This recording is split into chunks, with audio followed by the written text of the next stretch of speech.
Concrete jungle, wet dream tomato.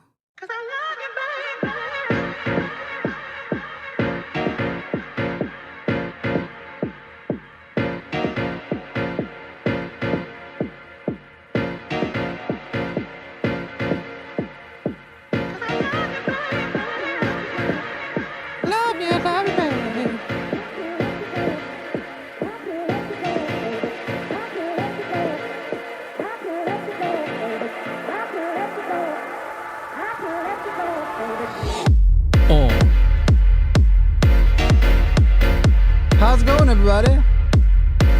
Dance party. Let me make sure we got this set.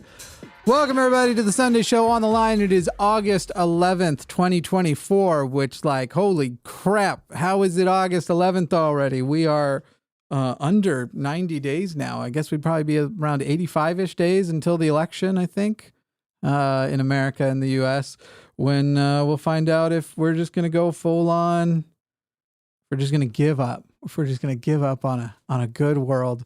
I'm Jimmy Snow, and I am joined by Dr. Aron Adair. How are you, Aron? I'm doing just fine. It's a good Sunday. It's a good day to call in and, I guess, pick our brains and or throw feces at us, whatever the callers want to do. That'll work. I will warn Aron and the audience now. As everybody knows, I'm dealing with health stuff. So there's a heightened chance of something like this happening where I leave for a while and Aron solo runs as I take care of, shall we say, business. But, you know, maybe it'll just be a fun, good show. And we've already got some theist calls lining up if you'd like to call in and challenge us on religion, faith, supernatural claims, whatever it might be. That number 720-619-2288, 720-619-2288 is the number you would call. There's also a web link in the description. Aron, I don't know if we just jump into it. Is there anything you want to share before we get going? Nothing I can think of right now, and I'm pretty sure we got some callers who would love to hop in the seat and start having a discussion. That's right. All right. Well, patreon.com/ or if you guys want to support, patreon.com/call the line. I'm in like robot mode. Here we go. We're going to start with Matt in Georgia. You're on the line with Aron and Jimmy. How are you, Matt? Oh, 1 second. Sorry. We're going to redo that. Sorry, Matt. Here we go. No worries. I muted the board. Here we go. Matt in Georgia, you are on the line with Aron and Jimmy. How are you, Matt? I'm doing well. How are you two? You're peachy. Good here. Yeah. I feel the struggle. I'm going through some health stuff myself, and that always, sucks. So did you think to pray? Just kidding. Go ahead. But yeah, I tried to make my question kind of as specific as I possibly could just on the screen itself. My question is, what are your opinions on Jung, specifically the Red Book? If you guys have read it, know anything about it, I just wanted your opinions on it.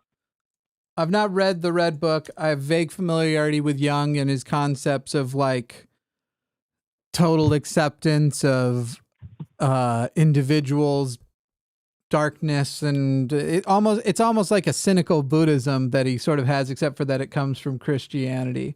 And I know he was some sort of psychological person. Okay. The Red Book, I've been reading it just a little bit. I'm up to like chapter 6 or something, so I'm nowhere near done.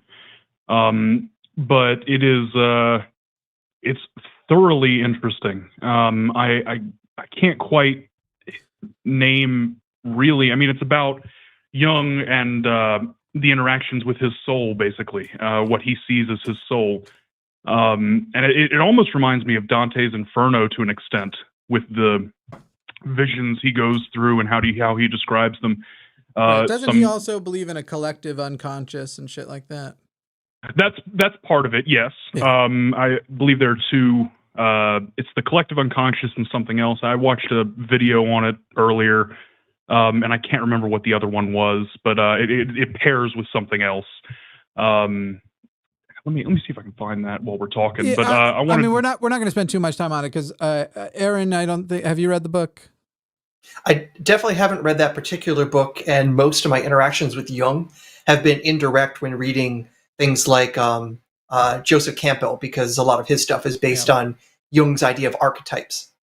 And to me, like however brilliant of a psychiatrist or psychologist he could have been, I sort of have feelings about people from certain, granted he's more recent than others, but like people who like to be like, look at Isaac Newton also believed in God and he was brilliant. And I'm like, yeah, but put Isaac Newton down today and maybe he still would, but I suspect he wouldn't. And it's kind of one of those things where it's like, have Jung introduce some of his psychological concepts today with our now, I mean, psychological sciences have always been one of the roughest ones to figure out. And I think Jung died, like 100 years ago? When did Jung die?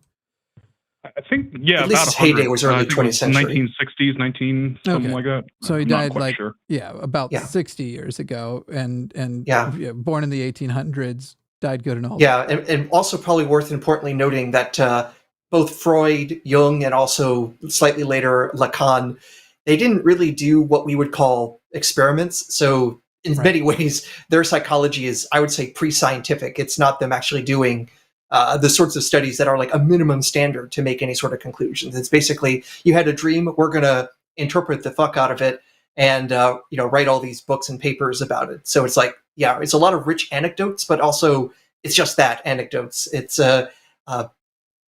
It's not how we ought to be doing science. And so I look at Jung and say, okay, that's where we're at 100 years ago. What's the state of psychology now?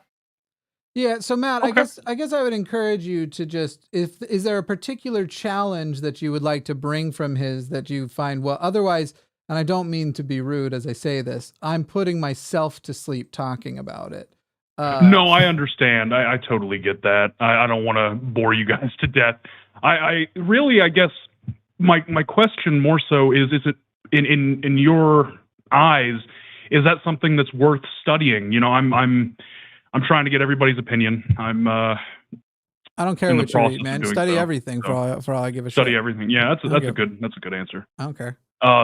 Maybe it's great to study. I don't know, but learn skepticism and learn how to evaluate things and don't take.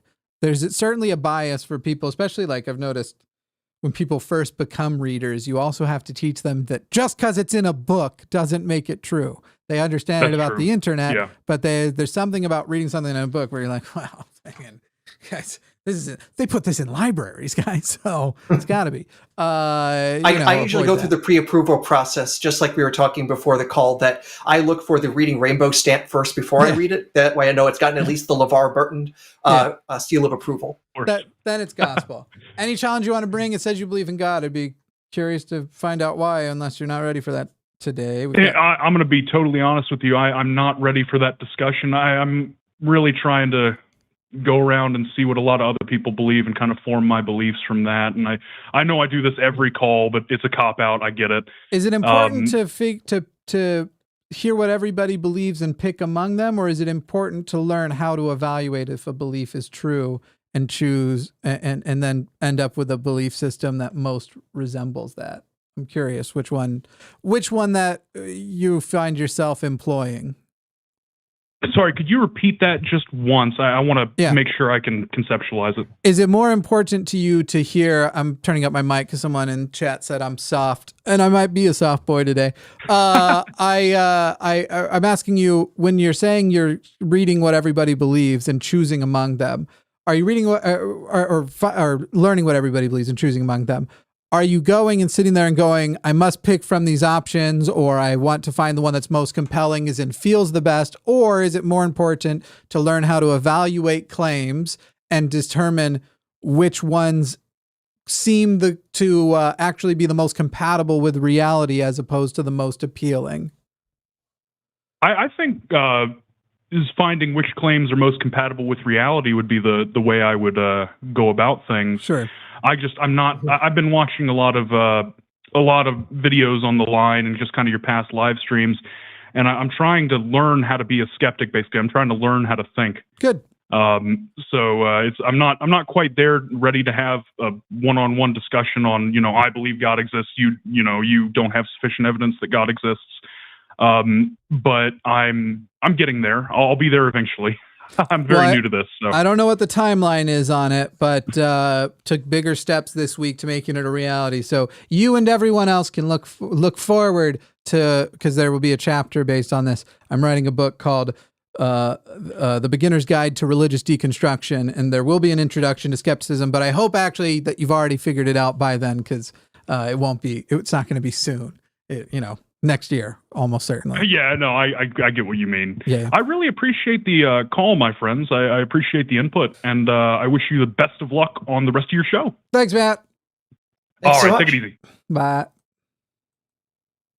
Cool. Yeah, good start. Good start. Boring, but cool. That's not meant to be an insult to Matt, but it was kind of a boring first topic. But I'm glad he's thinking about it and stuff. And the question over, like, is it okay or should I study this or not? What do you think? That was the best part of the call. Study whatever the fuck you want. I don't give a shit. Just make sure you approach everything with skepticism. Mm-hmm. Dave in Washington, you are on the line with Aaron and Jimmy. Dave, how are you? Hey, guys. Hello. You've got here Hi. to talk about the sinner's prayer. Yeah. Go for it. Okay. Well, this was like a couple years ago, but I remember I was laying in bed and I said the sinner's prayer and I meant it. I believed it. I did it. And I got goosebumps all over my body and started crying profusely, and I don't know why. Mm-hmm. Are you asking for an explanation because you don't believe it was supernatural, or what is? Go ahead. To be fair, I know just because we can't explain something, it doesn't mean it's God. But I'm just, I don't know why. First of all, I don't even know why chemicals should be having any experience in the first place. I don't know what the deal is with that. And then on top of that, I'm having an experience as just chemicals. And in that experience, I said the sinner's prayer with all my heart, Mm-hmm. all conviction, and just really meant it. And uncontrollably, goosebumps all over my body. I guess they call them spirit bumps. No, Goosebumps you're right, all over right. my body, So crying profusely. Dave, let me ask you this. I was just wondering how you guys would explain that. Yeah, let me ask you. I'm not even going to explain it. I'm just going to ask you something. Could you imagine if a person were to say out loud to themselves, let's say a person who has been struggling, has some denial about some things, is having some mental health issues or depression. Obviously, that is a mental health issue, but things aren't going great in their life. Can you imagine if they decided to say out loud to themselves, or even internally, but very directly, my goodness, I am aware that I am imperfect. I am aware that I am struggling right now. I'm aware that I'm depressed. And I very much right now am at a spot where I would like to improve my situation. And I'm recognizing that I probably can't do it alone. And I really need to find love, and I really need to find therapy. Could you imagine that if a person in a low spot, for example, were to say that, is it reasonable to your mind to think that that person might start crying as they say that, might start having a little bit of an emotional response? Is that conceivable to you? If they were talking to another being, yes. No, not if they're talking to another being. No, Dave. To another being, yes. Dave, I'm saying not talking to listen, Dave. Then there's no. Dave, I'm talking about by themselves. They are completely alone, and there is no one else there. All they are faced with is this moment of basically clarity, self-observation, where they go, I need this. I'm finally letting myself admit I have a problem, and I need to find love, and I need to find. I'm not asking you, Dave, whether or not in that situation you think you would cry. I'm asking to you if you think it is conceivable that that would invoke an emotional response in somebody. Yeah. To be honest, yeah. But but why though? Why should it though? I don't. If you're not talking to anybody, are you just kind of talking to yourself? I guess. Dave, do you ever cry at a good movie? Yeah. Do you ever? Another thing too is, to be honest with you. Hang on, let's just go through. I want to do a few of these questions. Do you ever laugh at a good? Do you ever laugh at a comedian that you're watching on your TV with nobody else around? Yeah, there's a person there. Do you ever? No, there isn't a person there. There's no being there. That's the common denominator. You are intaking. Right? You are intaking. Yeah, no, there isn't. The TV is not a person. At a comedy, there's people on the TV. But yes, there is. There's people. The TV. Dave. There actually isn't. There are pixels on the TV. The beings aren't really there. Yeah, but your brain doesn't know the difference. Dave, yes, it does. First of all, yes, it does. It fundamentally does know the difference. But Dave, your brain light up. Dave, you don't talk to the TV. You don't tell the people. But yes, you are getting external stimulus, but it is hitting your mind. Your mind is processing it, and it is invoking an emotional response. And you can even do, Dave, do you ever, here's a time where there's not a person there even more. You ever think about a joke you heard on TV and it once again evokes an emotional reaction? When you are having these experiences. Where did the joke come from? Where did the joke originate from? Obviously from a person, Dave, but that doesn't matter because Dave, all of your language, all of your experiences, and all of your ideas, I like the way you said that's right, like you got me. Where did your idea that Jesus Christ can forgive you come from? That would have to be the Bible, right? From people. In the same way that the TV isn't literally people, but people communicated it to you. When somebody taught you to say, "Dear Lord Jesus, I know that I am a sinner and I ask for your forgiveness. I believe you died for my sins and rose from the dead. I turn from my sins and invite you to come into my heart and life. I want to trust and follow you as my Lord and Savior." When you said those words, each sentence had tons of people who primed you for it. It's just psychological priming. When you're hearing about that you were risen for my sins, in the same way that you're trying to say, but there's no literal person. Dave, if somebody who has never spoken English or heard of God said those words and had the same experience, then I would say you would have more of something. It wouldn't prove anything. It wouldn't actually prove it, but I'd say you'd have more. That's a good point. But the fact is that you are psychologically primed by a Christian society to find meanings in those words. That's a good point, by people. Because I wonder how have you heard of the North Sentinelese people who have no concept of God, and the kid that tried to go over there and convert them got killed? I don't know that we know that they have no concept of, I think they are animists over there, but they have no concept of monotheism.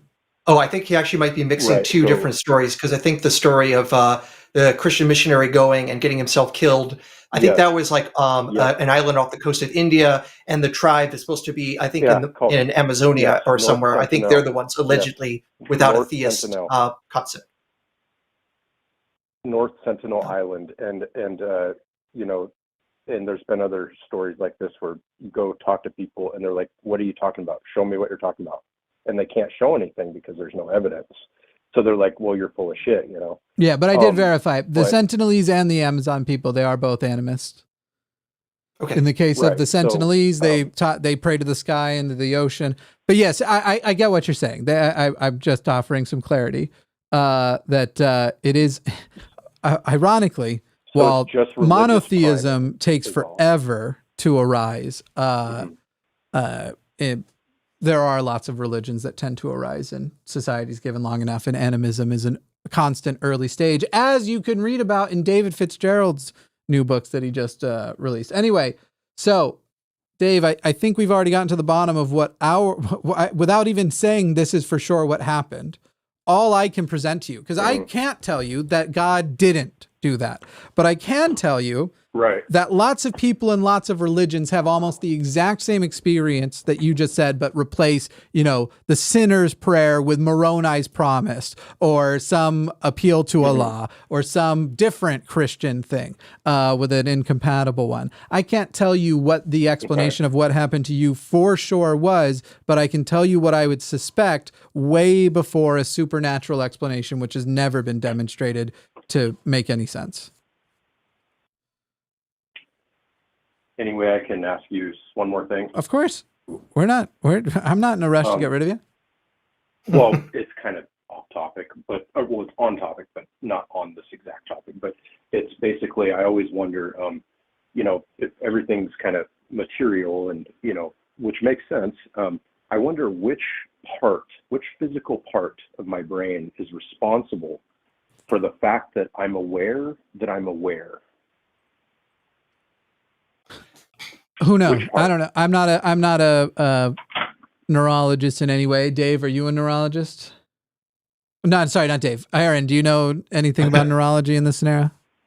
Not near enough. This is definitely not my area of expertise, but my best understanding is that consciousness isn't like a particular thing sitting in the brain. That actually kind of leads to a problem of the homunculus. If the homunculus is conscious, then how does its consciousness work? And then you just get like an infinite loop of problems.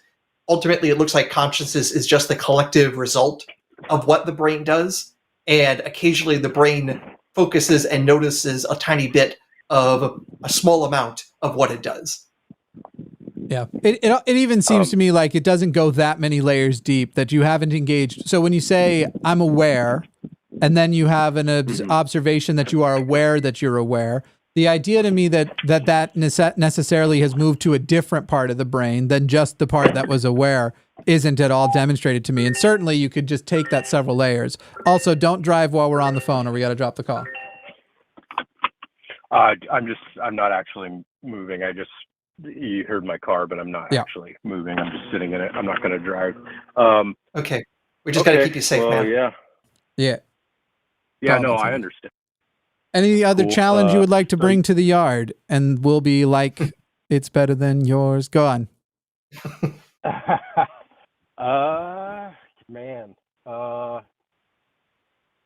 don't know. I guess I'll end it there and let other callers get in and call back if I think of something. Do you feel like this was the most compelling reason that you are or became a believer? The response that you had, the deep emotional response you had to the Lord, to the sinner's prayer? Yeah, I mean, it's like the one thing is this personal experience, right? It's like I can feel that there's a God, but I know that logically it's not, just logically it doesn't work. There's no logical contradiction in an eternal cosmos. So, there's better theories than God for how the universe works. So yeah. Let me ask you this though, Dave. Are there other points in your life, say for example, somebody comes to you with an illness. I don't know if you have children or not, but somebody comes to you with an illness and asks you for help. Do you go with your gut feeling, or do you recognize when a gut feeling isn't adequate to establish the truth of a scenario and try to engage either an expert or at least acknowledge your own shortcomings?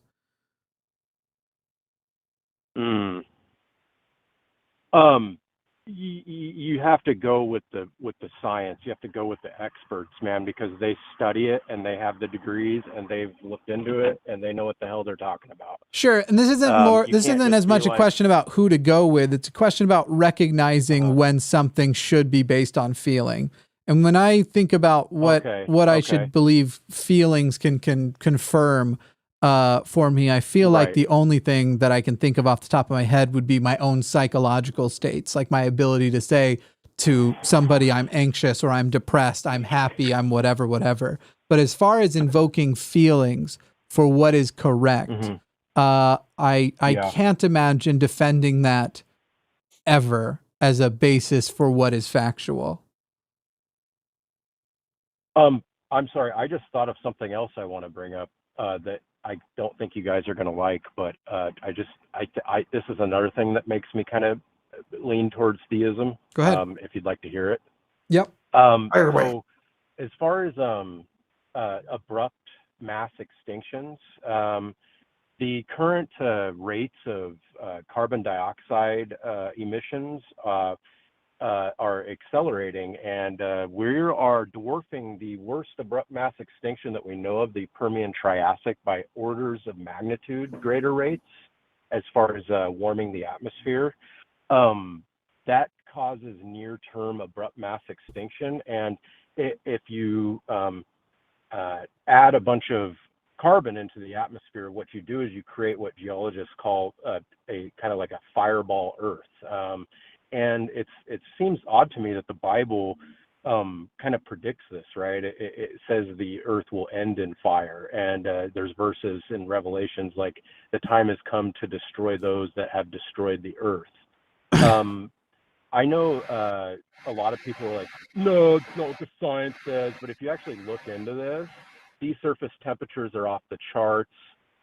These things are going 6 sigma level off the charts. They're out of control. It's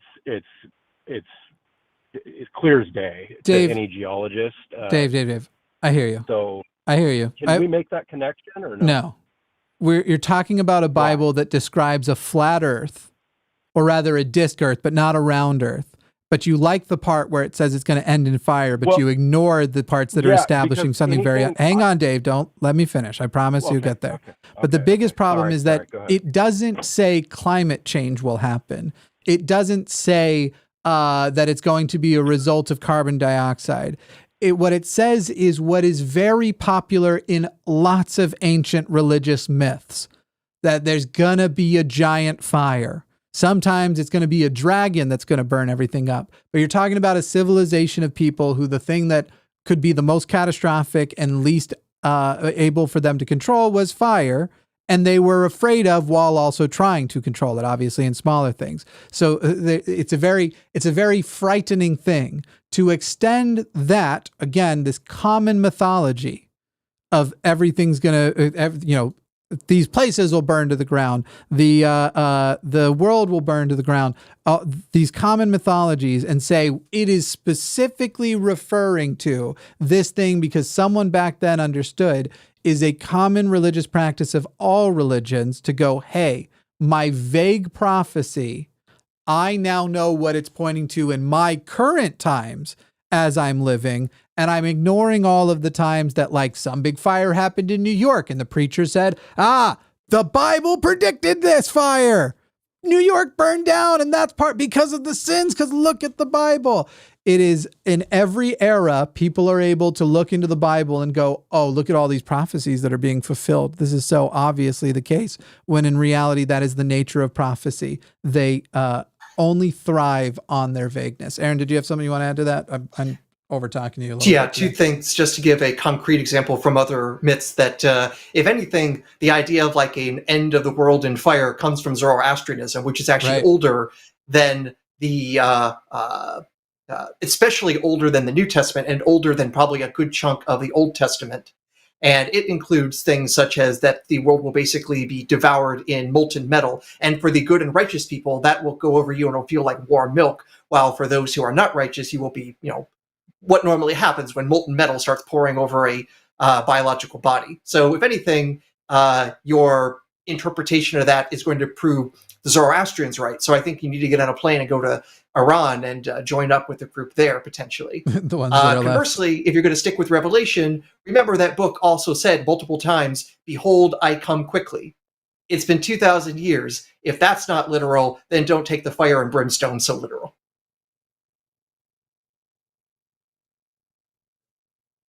Dave, you still there?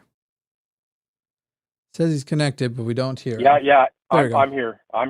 You're muted. You muted to cover that you were driving, huh? I'm not driving. All right. Okay. I'm in my car. Okay. So what I would say to that is, to me, that sounds like you have a bunch of different ancient religions predicting the same thing, is what you're telling me.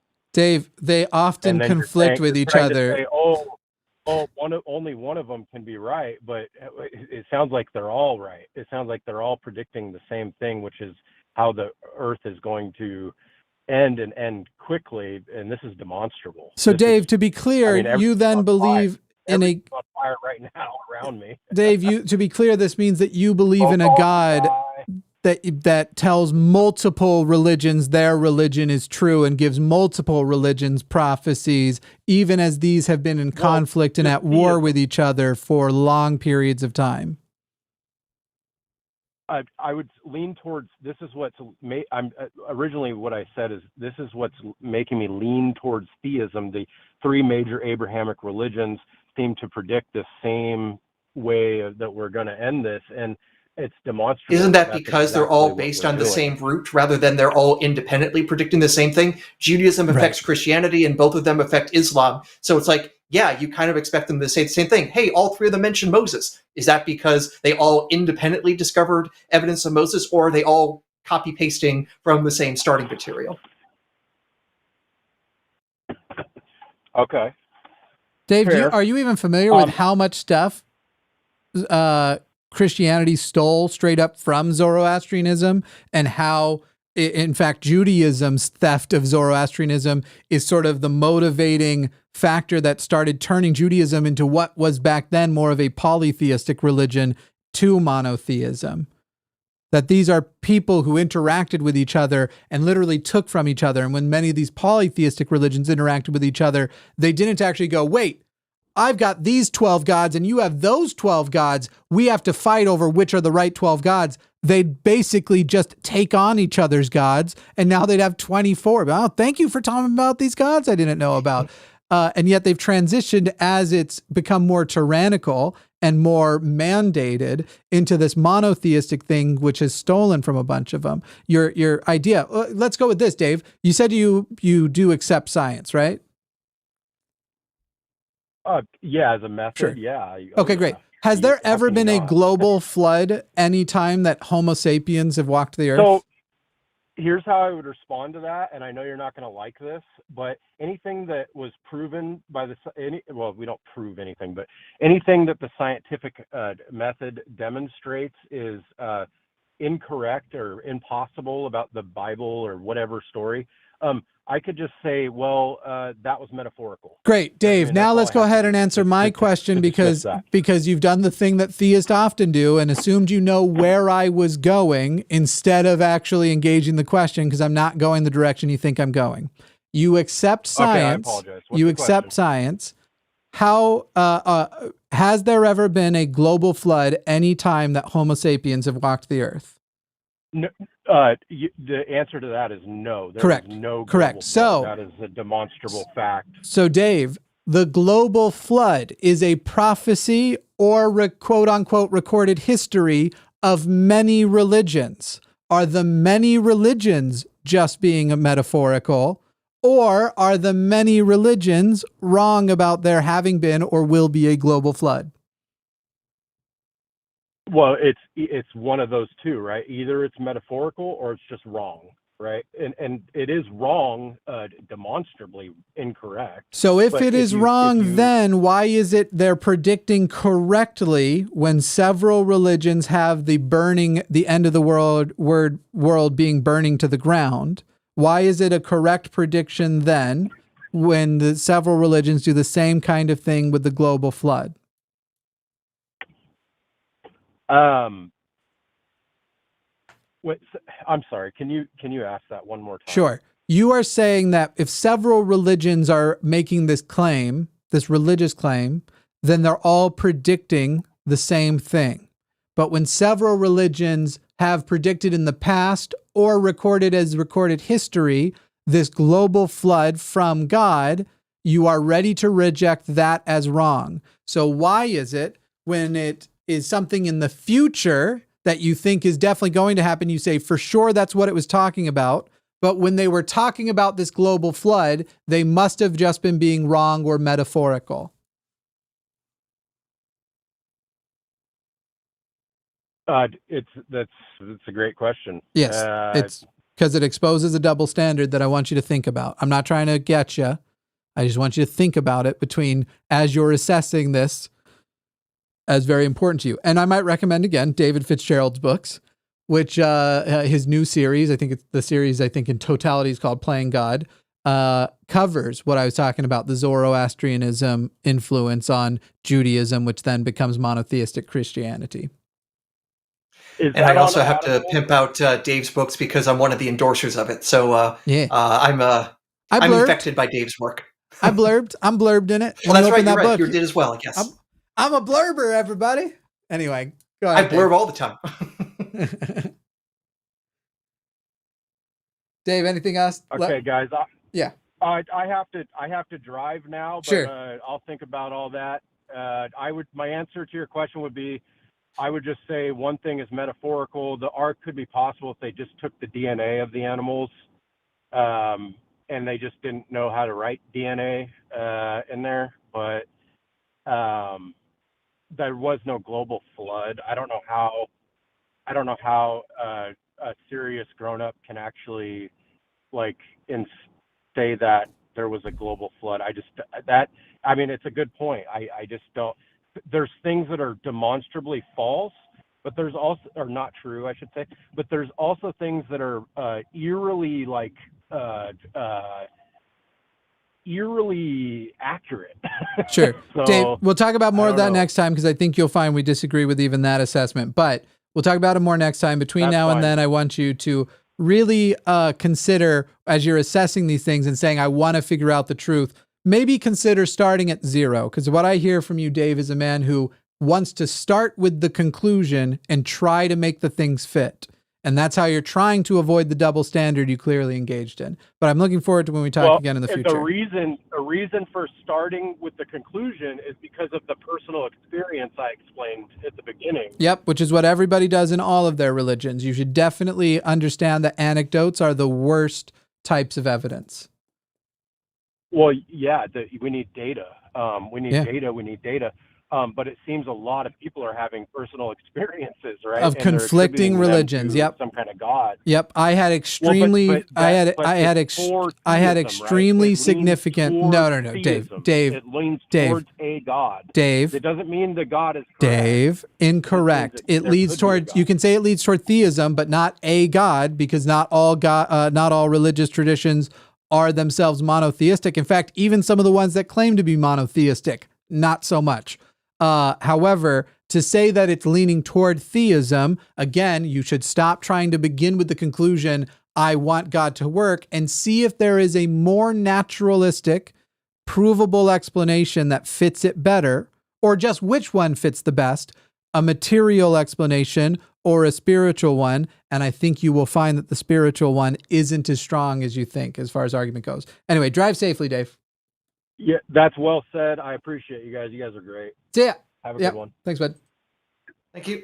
Thanks. I feel like there's gonna be a lot of comments that'll be like, man, I'm sad. I don't wish illness on anybody, but Jimmy's been gone for a while because he's sick, and it clearly caused him to chill the fuck out. So maybe I do wish it on anybody.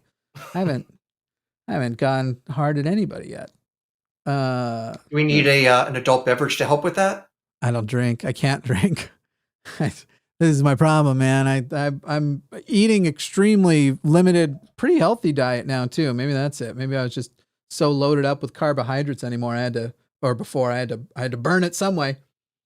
I don't know. Elroy in the Republic of South Africa. You are on the line with Aron and Jimmy. How are you, Elroy? Hey, good day. How are you doing? Peachy, how are you? All right. I'm awesome. Thank you very much. Happy to be speaking to you, Jimmy and Aron. Cool. What you got for us today? Well, I was interested at looking at the narrative of theism, and basically that. I'm not sure if I would phrase it that way, but basically to do with like the storyline is the way I would like to consider it. Okay, and which when you say the storyline, oh yeah, we're on the same wavelength, Jimmy. Yeah. When you say the narrative, I'm like, there's quite a few. So let's be specific. What narrative are we talking about?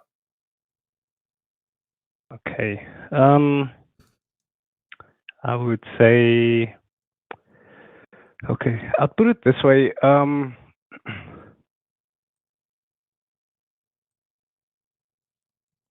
Okay, basically to do with, I would say that during the Enlightenment, there was like a new narrative that came about, which is a narrative to do with reason and progress and so forth. And that then challenged what was basically the dominant narrative at the time, which was basically the theistic narrative. Does that make sense? Yeah, but you're still being very, very broad, Elroy. So why don't we get this a little bit narrower? You are a theist. So which theistic narrative are you? Are you just wanting to just generally discuss this idea of there was theism mostly as the main idea, but then it was more challenged during the Enlightenment and after the scientific method was invented and stuff? Because in general, we don't just do like an open discussion show. This is more of a debate style show. So we're looking for the areas in which we disagree to see if either of us can challenge each other on those disagreements. Yeah. Okay. Sure. Then, okay. So then how can we approach this? Sorry, one more time. So then how would you like to approach this? Well, I'm asking you which theistic tradition or narrative you subscribe to. Okay. So to the Bible. Okay. And what about the Bible do you find compelling to the point of believing it is true? Okay. So if you don't mind, that is the reason why I mentioned the Enlightenment, because I feel like understanding this period sort of opens up, a bit of ground to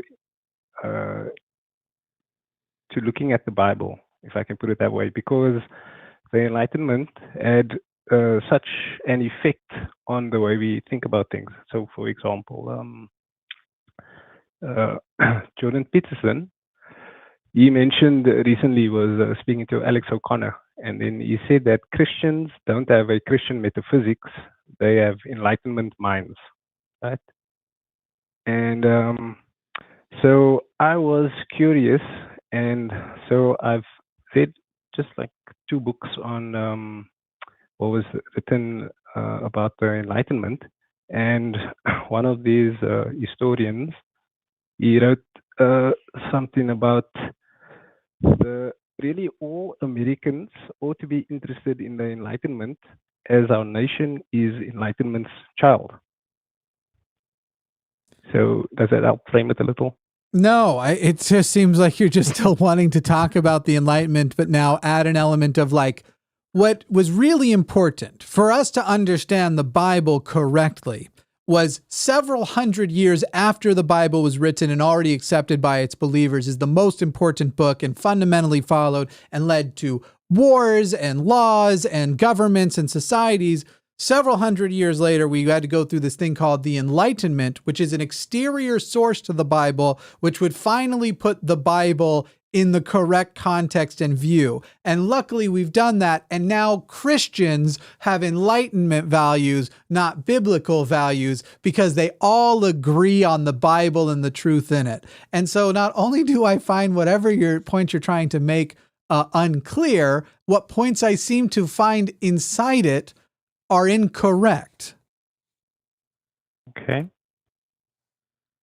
So would you like to present why, which was my question, you believe the Bible is true? Because this would be a much more interesting conversation to me than now we understand the truth of the Bible because several hundred years after getting the Bible, humans used a secular method to improve the way they think and observe things, and that fixed the Bible. Okay. Cool. I get that. Okay, we can look at the Bible for certain. If I could mention just one more point on the Enlightenment before I try to turn to the Bible. Succinctly, please. Sure. So, okay, this is the historian Christopher McIntosh. He mentioned, for example, that there has been a tendency to concentrate on what might be called the progressive or enlightened strain, and to ignore the more mystical and esoteric strain, which often clashed with the aims and ideals of the Enlightenment. So he said only a few academics explored the second strain, and that was the focus of his thesis. So I basically worth a read, but it's interesting to note that what happened since that period is that there was the focus on science, while alongside it there was other strains that were taking place at the same time. So, for example, one of the things that they mentioned was that there was a new science that was called psychical research. And what we would find, for example, is the Society for Psychical Research that was founded in 1882. All right, I'm just going to cut you off. This is not an explanation of Sure. why you believe the Bible is true, and I don't know how much longer you're going to go with your enlightenment point, because it just seems like you're trying to, I don't know. But let's get to why you believe the Bible is true. Okay. So, do you believe Jesus resurrected? Let's establish that, because I feel like we're going to get some pedantry that is relevant to the stuff that you just said about trying to make the Bible, like the new approach that allows a progressive approach that doesn't focus so much on the magic and the miracles. So do you believe that Jesus Christ died and 3 days later, after experiencing full death, returned from the dead, paid for the sins of all mankind, and then ascended into heaven? Yes. Great. So we can at least establish that whatever progressive argument you were going to try to make that embraces enlightenment, you do still fundamentally accept certain magical claims. Now, with that, please explain why you believe the Bible is true, including those specific magical claims, even if you deny other ones. Sure. Okay. So, okay, so I'll stop speaking about the Enlightenment now. There is a Professor, Edward Kelly, from the University of Virginia Medical School, and he wrote this book, it's an opus, it's called Irreducible Mind. And he actually refers to the work of this founder, Frederick W.H. Myers, who was the founder of the Society for Psychical Research, in this new book, Irreducible Mind. And in there, he mentions that by the year 2000, that they basically found, him and his colleagues, that they were able to have empirical proof that the materialistic consensus, which basically undergirds, he says, all of mainstream psychology and neuroscience and so forth, is fundamentally flawed. And then in his book, they discuss various topics, which, for example, Elroy, like why do you believe the Bible is true? Sure. So that's part of it. Is that now they basically are saying that they have this evidence for near-death experiences and so forth. But so that then opens the ground to the Bible. So okay, you want to know why do I think the Bible is true? It's not such an easy thing to Elroy, if I could just get really to what the point is, you basically think ESP is real, and you think that makes the miracle stuff from the Bible seem more legitimate. Is that just the simple way of putting it? Yes, it does. Yeah, it does. Okay. But, what if it's the case, though, that basically all of the ESP research just turns out to be complete bullshit, and the people you're talking to are just a few weirdos that still hold on to that? Because the thing is, all that sort of stuff about what they claim that they can do with ESP and stuff, it hadn't been replicated, and even when it had government funding, such as with Project Stargate, with literal US CIA money going to this sort of stuff, goes ultimately nowhere, and they decide to pull the plug because they said, hey, we just spent tens of millions of dollars on this, and we got nothing for it except for people who stare at goats and think they can kill them. Literally, that is what the CIA was funding, and then realized, hey, this is a bunch of bullshit, and the people who are still promoting it don't really have a empirical leg to stand on. It doesn't stand up to scrutiny. Okay. can I mention one book? This was a No, study you can't. done by Okay, the Elroy, Stanford- Elroy. Sure. You are not allowed to mention another book. You are not allowed to mention another author. You are not allowed to mention another communicator. You are allowed to speak on behalf of one person and one person only. So if let's say, I'll just give you an example. If someone were to say, what do I believe about where humans came from, I will talk about evolution, but I'm not going to mention Darwin or any other biologist, but I'll talk about my understanding. For the rest of the call, Elroy, all I want to hear about is you, not another author. If your reason is one that came from another author, communicate that idea. No citations necessary. That's the rules of the rest of this conversation, because it is murdering me over here. I'm sorry. Okay, great. Go ahead. Okay. On the point that you mentioned, Stargate, can I mention something on it? No, please answer why you believe in the Bible. Okay.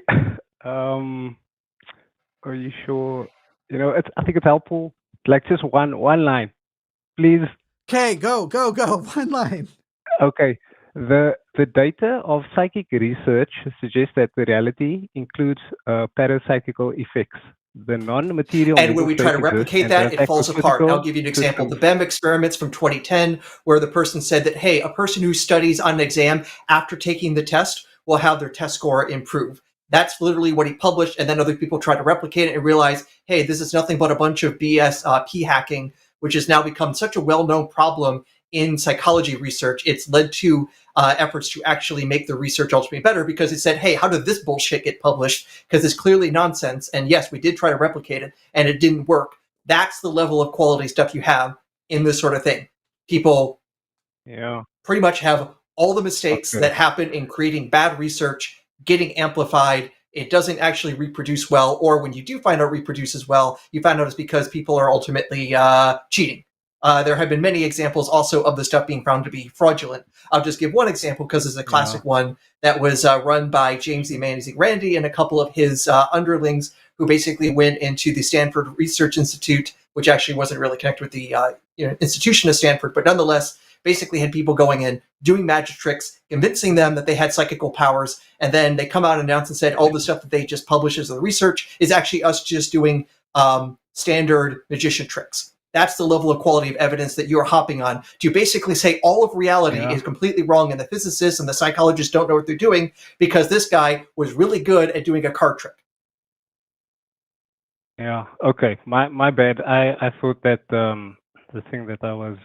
My last quote was Stanford Research. There was like a dozen reviewers from Harvard and all these places. I thought that it should be like credible, but I understand then. It was found to be so incredible that they stopped funding it. Like, they had nothing but bullshit. Yeah, at a certain point, Elroy, it's kind of like the caller we had earlier. You have to stop starting with the thing you're looking for and then go, oh, I found a study or a scientist or an author who said something compatible with it, and I'm going to stop there with that quote, with that information, with that book, and I'm not going to follow up on, because what Aron is explaining to you here isn't secret information. He isn't privy to what's going on in Area 51 and has access to their secret library. It's the information you get when you go, oh, look at this thing that established. Just like when I was younger, I thought the Masons had proven that you have a physiological response when somebody thinks lovingly about you, and that there were these tests where people were on two other sides of the world and they scanned their brain and could see it light up. And it turns out all that shit was bullshit too. You have to actually start looking beyond and go, okay, here's a claim. What's the debunk of this claim? What's the attempt? And then you go, okay, I found the debunk. What's the debunk to the debunk? Okay, here's the debunk to the debunk. So what's the debunk to the debunk to the debunk? And at some point you hit a point where you can tell that people are desperate, like when people try to debunk the CES letter, for example. But once you go a few layers deeper, you get to a point where you're like, holy crap, I think we've gotten all the way to magic and shit as part of the debunks. So I think we can go back one debunk and probably stop there.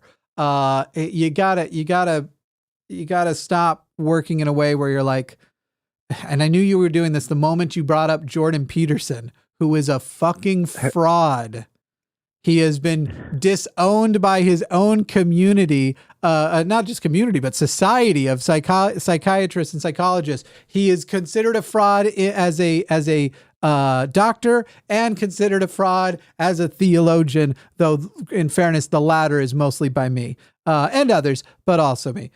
So now, the next words out of your mouth, Elroy, are the reason I believe in the Bible is blank. Go on. Okay. Okay. So one thing that I find is supports the Bible is evolution. Okay, go ahead. So can I not mention somebody else? No, you cannot. All you need to do, if you accept the argument, just present the argument. You don't need to quote anybody. Okay, cool. Yeah, so I think that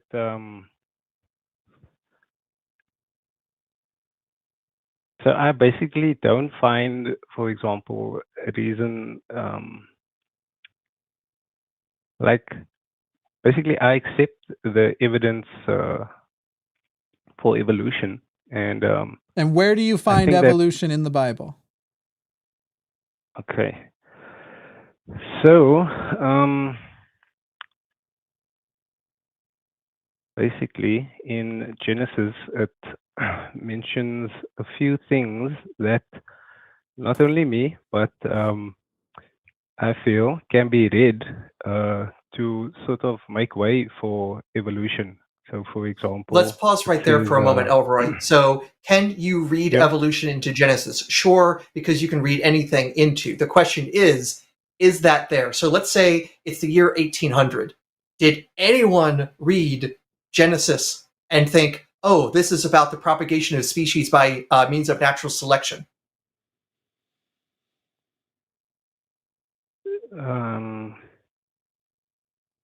During the 1800s, no, I don't think that they were sort of calling it that by natural selection.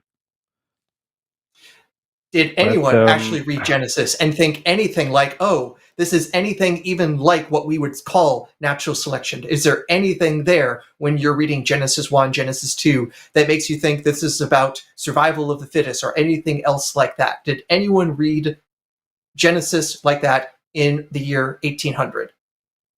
And I'm asking this rhetorically because I believe the answer is a flat out no. Right. Yeah, but I'm not saying natural selection. I'm saying like evolution.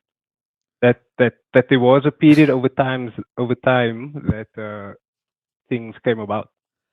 Elroy, let me try in the wrong order. I think I speak Elroy's language, so let me see if I can.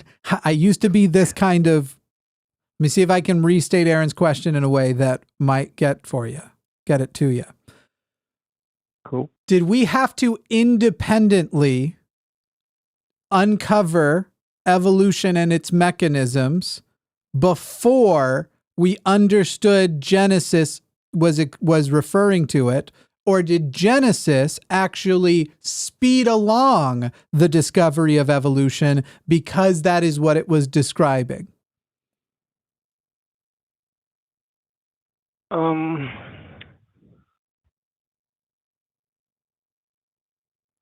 Okay, Elroy. Sorry, you're going to write down your arguments, and before you call next time, you're going to go, here are my scientific arguments. If you want to do that, call Dr. Aron Adair tomorrow on Skeptalk. Here are my best scientific arguments for why God exists. He will be joined by Owen Morgan. So you get to talk to two awesome dudes if you want to do science. If you want to make theological arguments for why God exists or why the Bible is true or material arguments or anything, but write them down, prepare them, and let's try this again another time. Because I thought I had it where I knew how to phrase it, and apparently it didn't work when Aaron did it or when I did it. So, Elroy, write down your arguments and be prepared in advance next time. But otherwise, let's go ahead and move on. Okay, cool. Thank you, man. Thanks, Elroy. Cheers. Jesus Christ, superstar. Oh. I have to say, it was quite a journey when he says, starts talking about the Enlightenment. I'm thinking like, okay, we're going to talk about French salons, and then he jumps to psychical research, and I'm like, yeah, we jumped the ship onto this dinghy that then ran aground onto some island that's just covered in wild cats. It's like, we are way off course. We jumped the ship, got off the ship, got on a jet ski, and jumped the shark. It was bad. Okay. Here we go. Wait, what was this person in chat saying? Engaging in the debate about the existence of God is crucial to find who or what God is and what role God plays. Once reaching clear conclusion, you know who God is and where God might be. Great. Rio, call in and explain all of that to us. The place to present your arguments for why God exists are not in the chat. The place to present your arguments for why God exists is on the show. Give us a ring. Give us a call. Whew, here we go. Jackie from, I believe, Mississippi is calling to share why she has a case, Jackie, he has a case for religious ritual in the modern world. Jackie, you are on the line with Aaron and Jimmy. Hello. Just before I make my case, how are you guys doing today? Peachy. Everybody asks this every time. I don't have a real answer for anyone. How much time you got, Jackie? No, we're fine. Go ahead, Jackie. So yeah, I just wanted to discuss my argument for religious ritual in contemporary society. So out of curiosity, are either of you gentlemen familiar with who the scholar Mircea Eliade was? Eliade? Yeah, I read a tiny bit of that person's work, but not recently. So you guys earlier, I heard you guys when I was in studio talking about Carl Jung and Joseph Campbell and Mircea Eliade.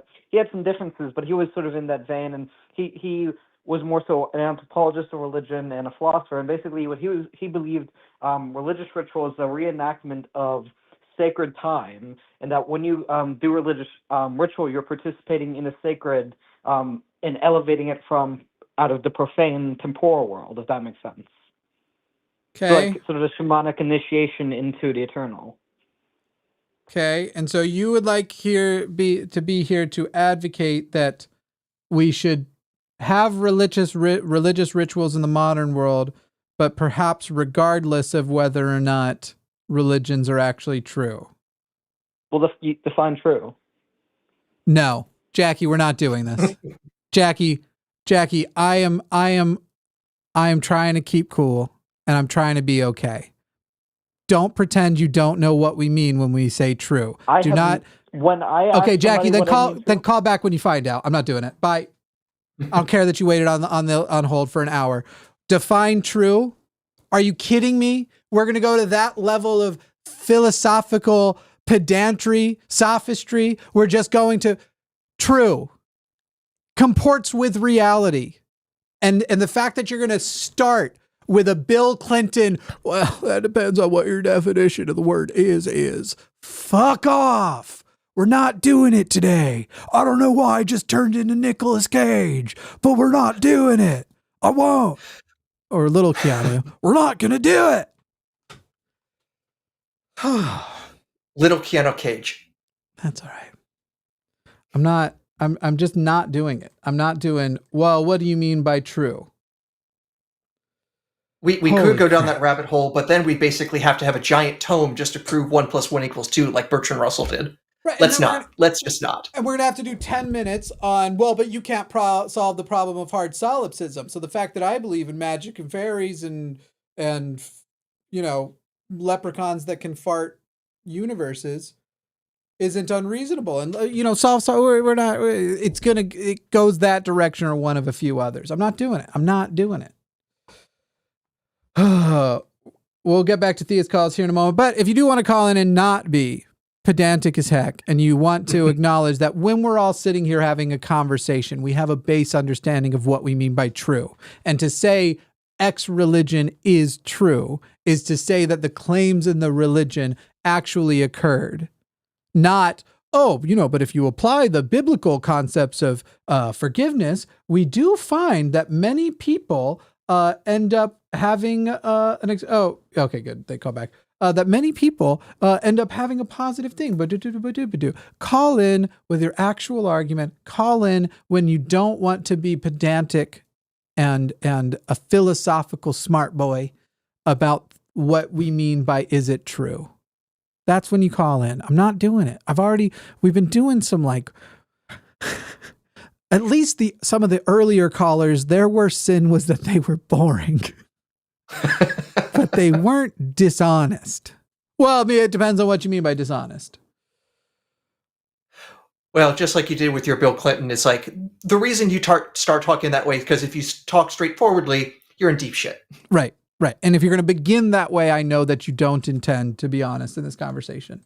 William in Idaho. Go ahead, William. William in Idaho, you're on the line with Jimmy and Aaron. You there, bud? Yep, just had my mic muted for a second. It's all Sorry good. about Go ahead. that. Well, I just wanted to talk about how, first of all, I want to state that I do love the show and love to watch it. Uh-huh. But I'm just seeing how a show like this can also cause divides between people. Like how when you cause divide between people, it can cause it can cause problems connecting with the other side. I just wonder what you think about that. So the question basically is, are we creating a divide, and how do we feel about it? Yeah, basically. I hope so, since that's the goal. Well, do you think that causes problems when you try and change other people's minds? I hope so, because that's the goal. I want to create problems for non-skeptical people. And the main problem I want to cause them is an intellectual distress that they are not engaging in good critical thinking, and to appeal to them with critical thinking, because that's how I stopped being religious. The word is challenge, William. It's not cupcakes, it's challenge. And challenges, when done correctly, definitely create problems. To go with an extreme example so it's obvious, I don't think all religious people are Nazis. But imagine we were living in 1930s and this was a call-in show that opposed Nazism. Of course I want to create problems for Nazism, because the problem should be ideological. I'm not going to be excited moving off of Nazis, now going to, let's say, a progressive Christian grandma. While it won't excite me if it hurts her and breaks her heart that she or somebody else is losing their faith, I still think the things on the other side are better. So if somebody asks me, are you worried that this channel and this show is causing problems for theists and creating a divide? No, I don't worry about that. I worry it doesn't do that. I'm worried we aren't making the lines clear. I'm worried we are saying things like, when people call in, let's find a middle ground on this human rights issue, where the religious side wants to not give it to you, and the secular side and the humanist side says we should not actually give an inch on this. I want the line to be real clear, but then I want to win the argument and make the problem for them that they know they should be on our side and not the side they're on. So, in conclusion, I sure as fuck hope we're causing problems. Well, I was trying to say is not cause problems for their side, but create a divide where they don't feel like they can argue with us, so they don't try and listen into the questions, or where we don't want to listen to their perspective, we don't take into account any other perspective, or just divides people so they can't even argue. Do you think that happens with a show like this? William, I'm not terribly worried that the people who think the entire universe was created with them individually in mind aren't going to feel confident to have the conversations with us. Obviously, some people isolate, but overall, we are seeing religiosity decrease in many ways, especially from monotheism. There are versions of this where we are clearly winning in measurable ways. And so while they might try to isolate to their communities dwindle. And that's actually one of the most powerful things. It's the crisis Mormonism is having right now, that in the last few years, the number of people leaving the church vocally increased. And now they are seeing more and more who it is that is leaving, but also why they're leaving. And so where before the church would have taught you to isolate away from it, now they're going, okay, but now I'm isolating from my friends, my family, people I love. Now I'm trying to get away from it, but I kind of do want to know why this is compelling so many people. Of course, there's going to be people who isolate. That's a part of the thing, and it's a part of the phase, just in the way that it was a part of the thing, one of the phases of when religion, monotheism, Christianity took such a hold on the societies that we love and want to free from them. Fair enough. Thank you for telling me your perspective. Sure. Aaron, do you have anything to add? I think I'm at least understanding what William's concern is, that we seem to be, especially in this country, the US of A, seem to be so polarized. But we have the issue that also we think we're right, and those the other side of us are also taking their positions to do really, really shitty things. And so I think we have to be somewhat divisive when people basically come in as transphobes and think that they know more than all the actual medical experts on what's actually good for a fraction of the population that is just constantly being harassed and shit on and being justified by the most terrible of theologies out there. We need to be, in our little space here at least, saying, hey, what the fuck? You need to explain why you're being so terrible. And if it's because you have all these other bad epistemologies, we're here to basically try and set the record straight.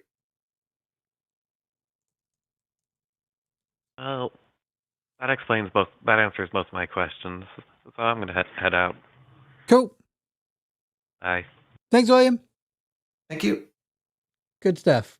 Good stuff. I'm glad the topic comes up because I want the intentions to be absolutely clear. I'm waiting for some clarification of some other stuff. Okay. So the person in the chat was the first person. You're whining that I was dismissive of you. Yes, I was. Deservedly so. Sorry. I don't know what to tell you. I call back when you're ready to have the conversations that the show is for, instead of, as I have stated many times on this network, maybe you don't know, so I'm not holding it against you, right? I'm not mad at you, but it's not an open mic show. If you are a theist calling in, even that atheist who just called in, you need to call in with a challenge or a question and not just a general, I want to generally discuss this author who I like and what are your thoughts and stuff. But also I recall also engaging you giving you plenty of time and engaging you very directly. And for example, telling you, study whatever the fuck you want to study. But if you found the other stuff dismissive, I don't care, to tell you the truth. Jimmy, do you have to rephrase that slightly, though? It's not that you're angry, you're disappointed. It's mom for angry. Exactly. Let's see. Let's talk to why give not Rolf in Ukraine. Rolf in Ukraine. You're on the line with Jimmy and Aaron. I forgot my own name that time. That's why I slowed down. Go ahead. Rolf, can you hear me? Rolf Ming, come on. Did you mute the phone with your face? Is the window that you're calling in on the active window? Give us some words. Give us a sign. Rolf Ming. Come on, Rolf. Rolfie off and free. I don't remember how that goes. All right. Well, Rolf, call back. See if it works next time you call in. I think when I was watching the call center, it was going back and forth if he was connected or not. So you might be having, especially if he's in Ukraine, then. All right, let's see if it works now. I think, yeah, I mean, if he's calling from basically a war zone country, then there could be all sorts of technical issues. Rolf, can you hear me now? Rolfie. Rolf Rolfenberger. All right, I'm dropping you again. Try one more time. Otherwise, we're going to move on to the other calls. And by the way, if you are a theist and you would like to call in and challenge us with an actual reason you believe in God, not just general lamentations or our opinions on some author, if you would like to call in and have a chat with us, We'd love to hear your reasons and share our reasons that those reasons do or don't work for us. It would be utterly lovely.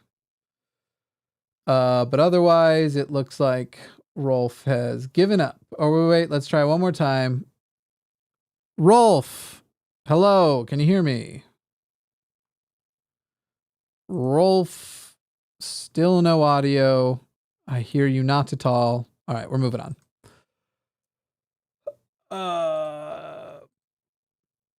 Maybe it's on our end. We'll find out right now. Raven in Ohio. Raven, you are on the line with Jimmy and Aaron. How are you, Raven? I'm good. How are you? Peachy. What you Y'all got for us? can hear me well? Uh-huh. Mhm. Not a whole lot, but it's good to talk. I do hear some, the question, I guess, today that was put was atheist or theist, you know, which makes sense. To me, it's neither, because how I've heard atheist defined, or how I've heard some people put it across is, you know, if you convince me and I'll have it figured out. Like, I'm converting. You convince me and I'm converting, but why is that one point that they got you there just going to sell you? Like, now they've got you there. How is that enough? I just won't buy it no matter what. Like, that's too ridiculous. So you said atheism versus theism. Which one makes sense? And you said neither. Yeah. I guess if you would What call about it atheism doesn't make sense? as I'm stating, the people that have put it as, you know, if you convince me, then I'm converted. I guess I just don't really like that rhetoric, because anybody can convince anyone of anything. Okay, great. What about atheism doesn't make sense? Because that's not a quality of atheism. That's a quality of people. Well, then I just misunderstood what atheism was. That's all. Okay, what do you believe atheism is? A lack of any subscription to theology. Yep. Or That works. theism rather than theology, but not far off from the same thing. Well, however, yeah, sure. Mm-hmm. No, I guess I just misunderstood. All That right. was about all it was. No worries. Thanks for calling, Raven. Yeah. Bye-bye. Waiting to see if Brendan calls back. Brendan, call back. We want to hear from you. I don't know why it's saying that. Let me see if Steph has left anything in there. 720-619-2288. Web link in the call. Let's see. Is there anything? No. All right. Just making sure that, like, maybe if maybe all the online calls weren't working or something, but I don't know. I don't know what's going on. Andre in Florida, you are on the line with Jimmy and Aaron. How are you, Andre? Hey, hi. I'm good. How are you? Delightful. What is your question and or At least you can hear me. challenge? Challenge, I guess the weird discussion of why disability is kind of being targeted by theism so often, I don't know that even in public, like face to face. we're Kind of atheists though, so bizarre. that wouldn't be a challenge for us, because I think we agree Right, that good point. religious people suck at taking care of the disabled. I have a disabled brother, for example, and I think it was a wake up call. I mean, I have multiple disabled siblings to some degree, but one who's very high demand, high needs. And I think it was a wake up call for my parents when they saw how little patience the people at church had for community support. So actually, that was a good thing in a sense. Yeah. Well, cool. Anything else? I mean, I don't want dead air, but is there a sort of appreciation to having an approach to disability without having to really reject from the need of theism? There seems to be like almost a grasp of trying to prove oneself their own religion by looking at disability as an excuse, even though it's more of a contradiction to their beliefs, if you really think about it. I don't know if I understand the question. Aaron, do you get it? I think what I'm understanding from Andre is that, well, can't we be approaching disability not even through a theistic lens? That can't we just do it in a completely secular way, especially when it comes to helping those who are dealing with some sort of disability? That was my initial understanding, but I'm not 100%. Sure. Secular humanism advocates for supporting the disabled. Again, it wouldn't be really a challenge to either of us because we agree. I'll just let you move on. I Cool. think you need more theists.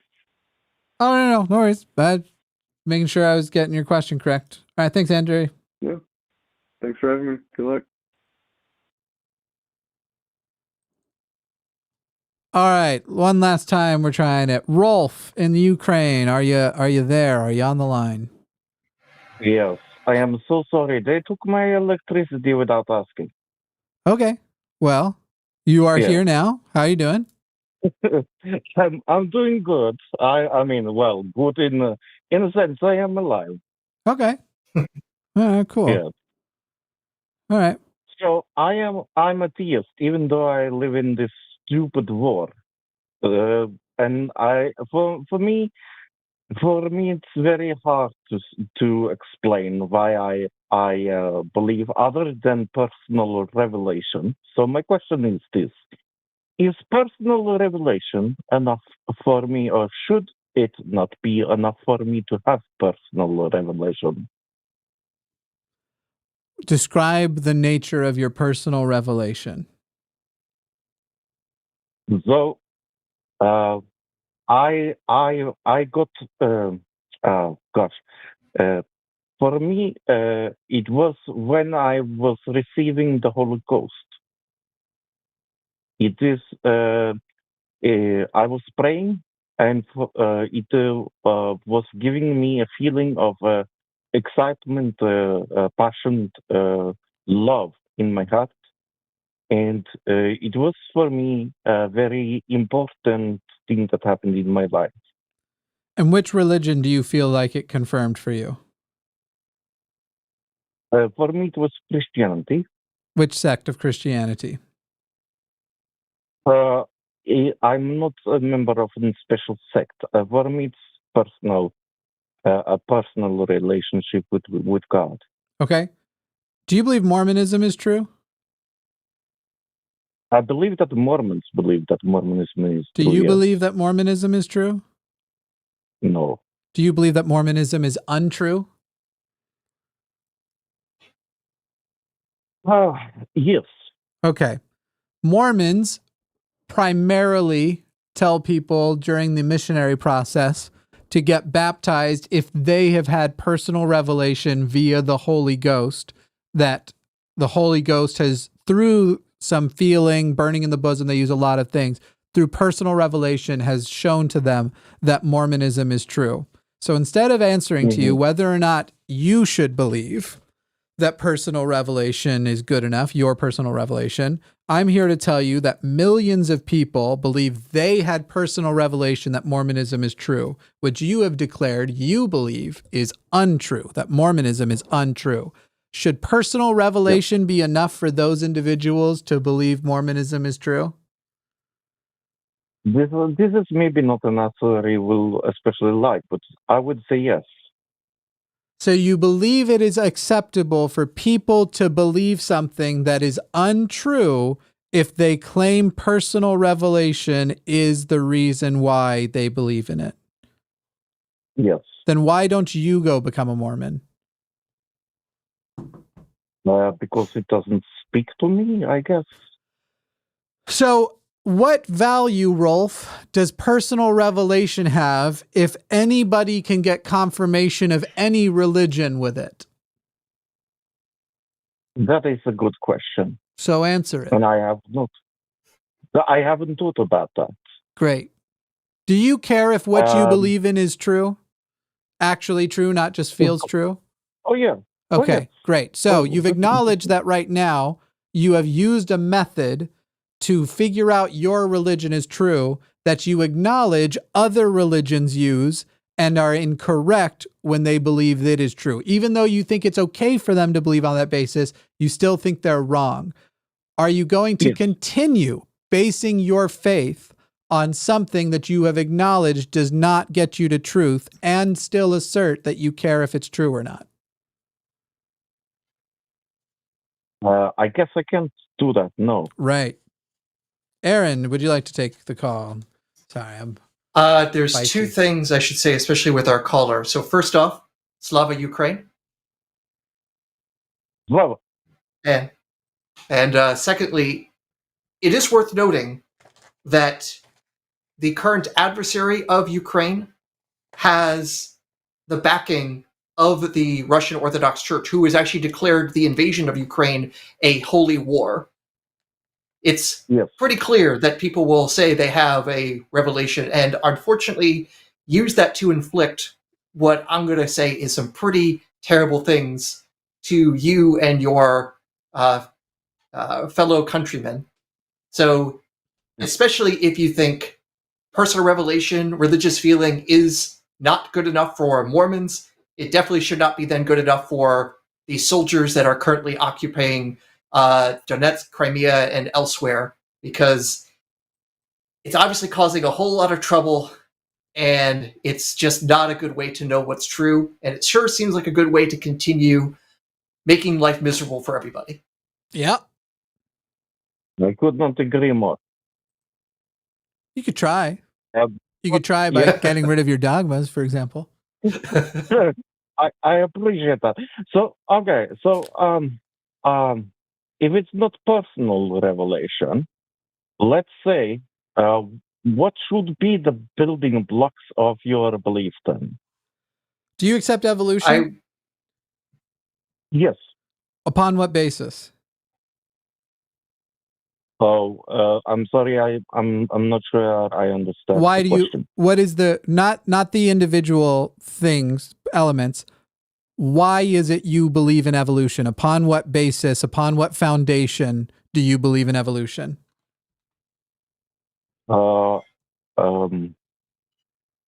If I say scientifically, is that good enough for you? Gotcha. So what you're saying is you believe in evolution because there is an evidentiary case that is adequate before accepting evolution, that you've been shown enough evidence and that the evidence is so compelling that you feel it is reasonable to accept evolution. Definitely. Cool. That's the answer to your question. You should do that. That should be the basis upon which you accept things and believe things, when they are adequately evidenced. Is it okay? And I'm asking maybe from a philosophical point of view. Is it okay to believe things for the wrong reasons? No. Why not? You should, even things that are true, you should believe them for the good reasons. I cannot stand when an atheist tells me they're an atheist because something stupid, like, well, I was at church and so did such and such. It's not that common. Christians pretend it is. But no, you should not. I mean, I am not mad anybody's an atheist for any reason because I think that's the best reason. But I'm mad when they profess bad reasons. Do you think there are good reasons to be a Christian? No. Well, no good reasons to believe in Christianity. Clearly, there are good reasons to be a Christian because at some times you will, there's good reasons to be a Christian if you live in a place where not being a Christian is going to get you socially ostracized, if that's the only community you have access to. So there, I would even say you have good reason to lie about being a Christian because the penalties of not doing so. But if you, by being a Christian, you mean genuinely believing in it, no, I don't believe there's a single good reason to genuinely believe in Christianity. If I say I use it as what you Americans maybe would call a crutch, would you understand that point of view? And I would tell you to transition from a crutch to some method of actually healing, go get a cast, go put a rod in your leg, and then get back to walking without a crutch. So I'm sure you would understand. In a country, and I'm talking about my country now, we have a lot of war going on here. Yeah. Like I moved from Kiev until around my country to try to escape. Okay. For me, it was important. In that moment, it was for me important to have Christ to be my crutch in a way. Can you not understand how it is important for me? I used to be religious. Clearly, I understand it's important. I just think that there are better things that are secular. Because you earlier said you care whether it's true or not, and now you're trying to defend that if it isn't true, you like the comfort you get out of it. Well, I do like the comfort of it as well. Rolf, can you name one person you love? Yes. Sure. Give me even if it's a fake first name, just give me a fake first name. Well, I don't know what that name was, so I'm going to say Sarah. So here's the deal, Rolf. I'm content to say that you could be motivated to stay alive over your love of Sarah versus your love of Jesus. But I also think the things for comfort and fear and all that stuff also can be replaced with other secular means. And I actually think this is one of the sad things about Christianity is that it cheapens the human experience. It tells people when they've been healed, for example, if you thank the doctor, that's great. But the important thing to do is thank God.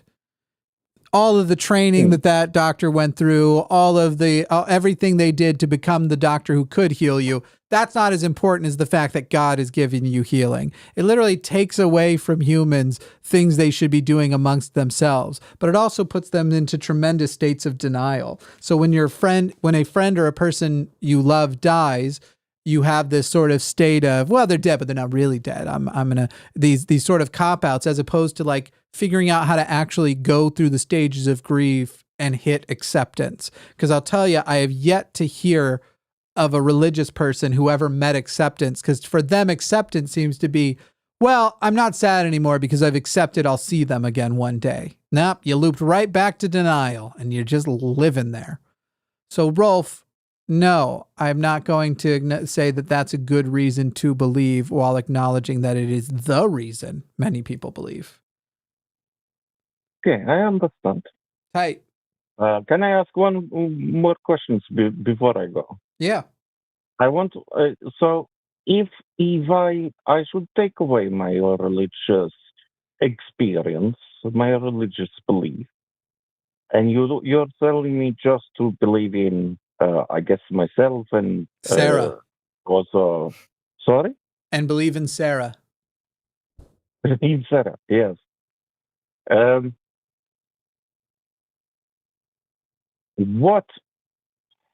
What would I have left in a situation where I am surrounded by people that are trying to attack my country?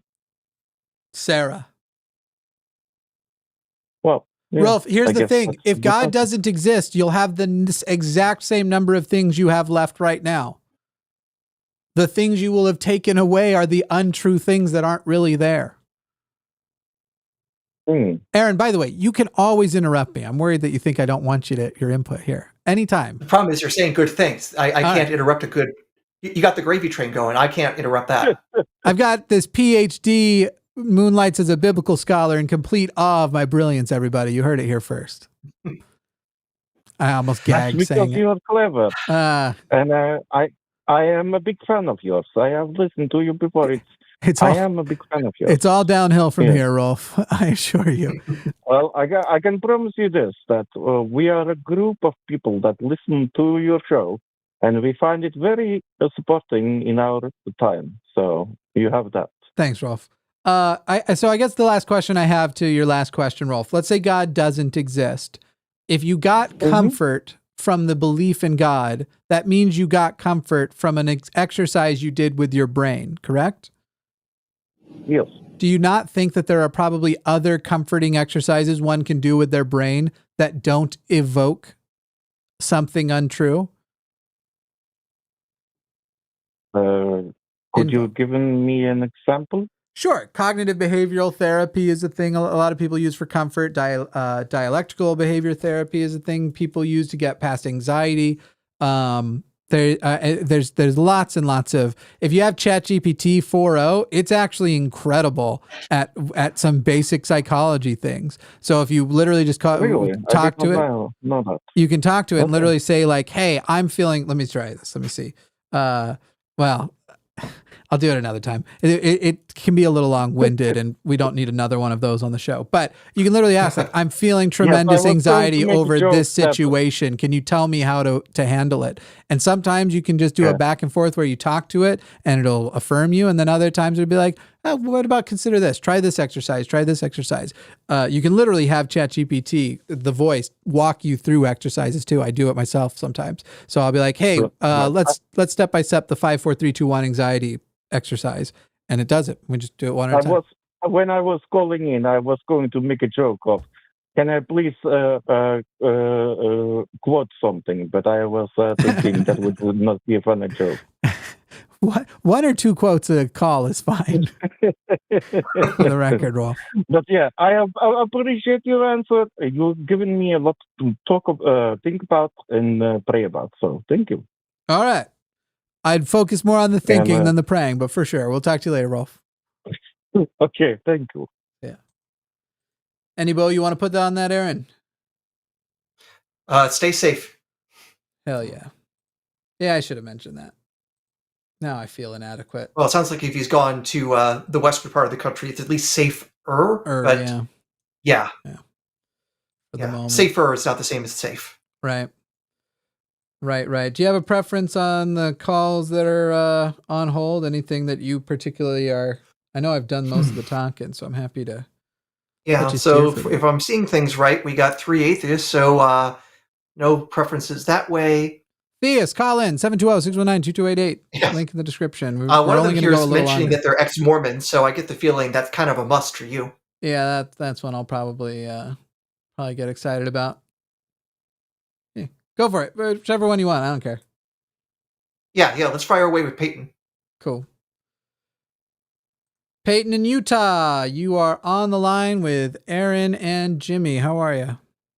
Hi, Aaron and Jimmy. Doing well. Cool.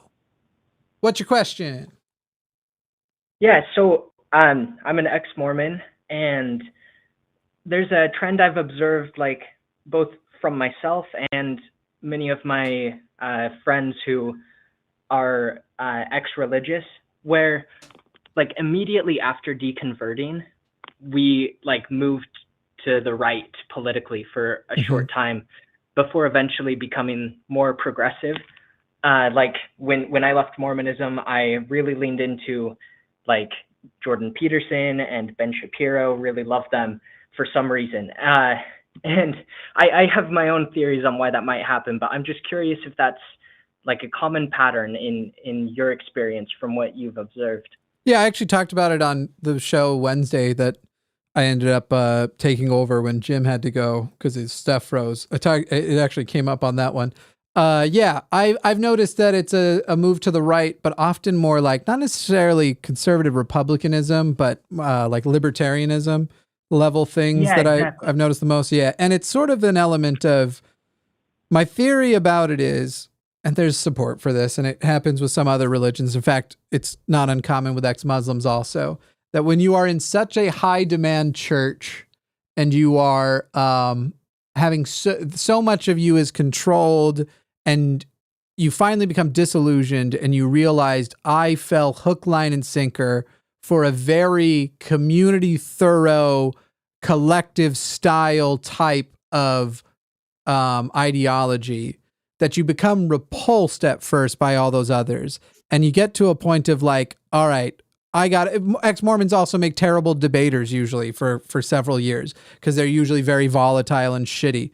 I'm mostly talking about the men, to tell you the truth, ex-Mormon men, but usually very volatile and shitty to people and want to like talk down and tell everybody how stupid they are, even though a year ago they believed the same stupid shit. And they're like, yeah, well, then I decided to stop being stupid one day. They're often dicks. And I think that libertarianism appeals to them because it is libertarianism is a political ideology, not small L, but big L libertarianism. For example, I'm a libertarian socialist, small L. But big L libertarianism is essentially the political ideology of fuck you, I got mine. And basically, I want to protect myself from everything. I don't want to feel like a part of a collective again, anything like that. Whereas the more left you go, the more you start to return to collectivism and you start having a diminish of, while you're still supposed to, in true leftism, you're still supposed to have a strong sense of individualism and self and the ability to express that. There's also supposed to be a strong acknowledgement of the community and your own responsibility within it, that there's both an individualistic and a collectivism element to leftism. And so I literally think it's that everything, when you've only learned how to be a hammer, all you see is nails. And I think a lot of Mormons come out of the church just going like, I am never going to fall for something like that again. And they overcorrect and they are dicks about certain things and things that they're also like terrible on trans issues, but they're good on whatever like mental health issues affect them. For example,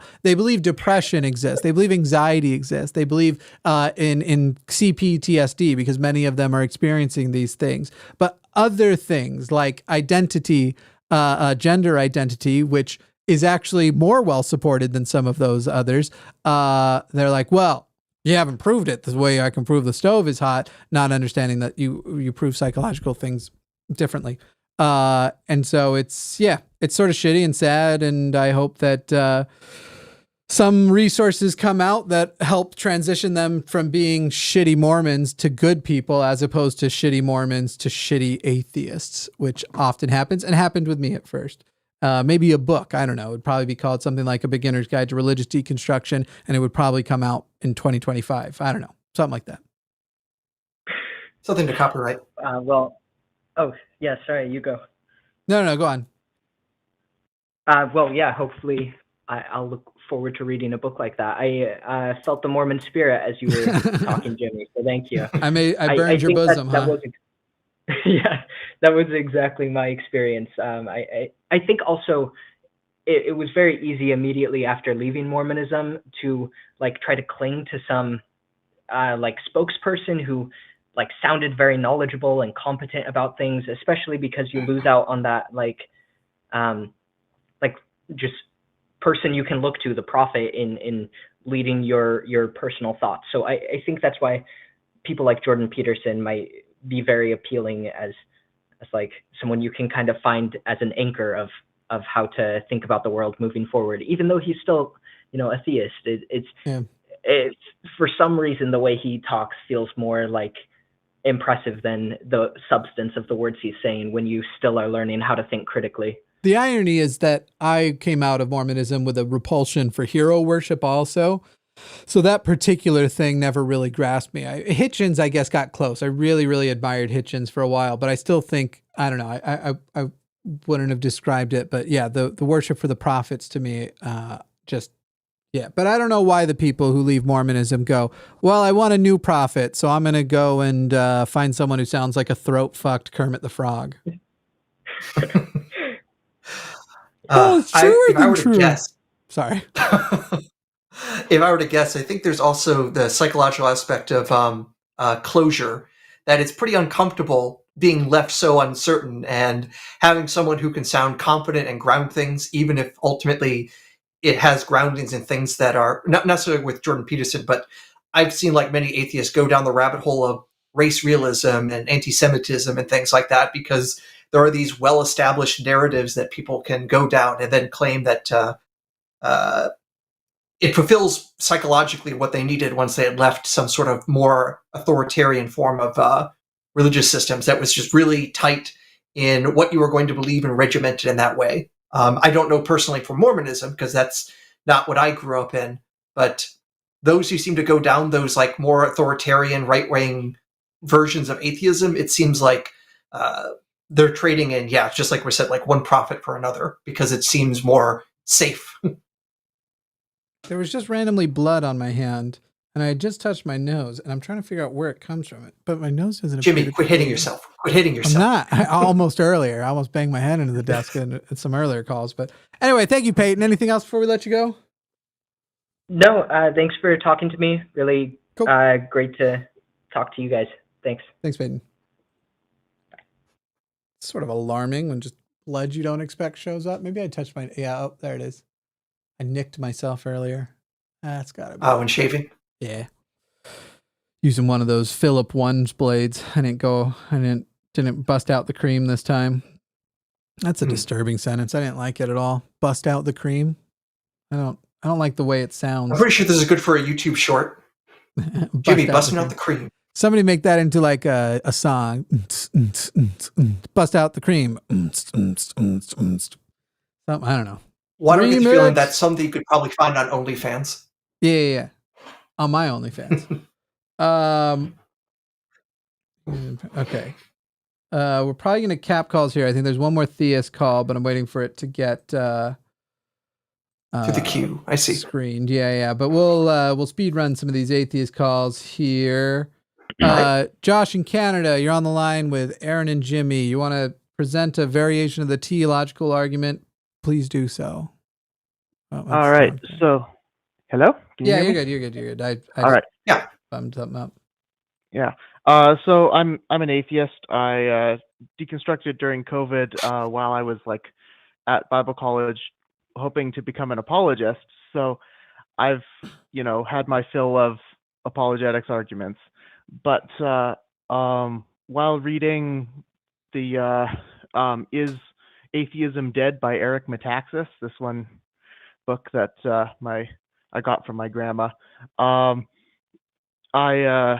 ran into a presentation of like the teleological argument that he made that I found kind of interesting, like novel compared to what I had encountered before, because most teleological arguments, are some version of, okay, the universe is designed, it has to have a designer.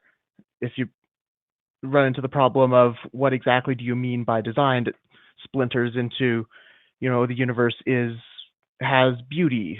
What exactly is beauty? Or the universe has complexity, or the universe is fine-tuned for life, or the world is fine-tuned for life, or the universe was able to give rise to consciousness.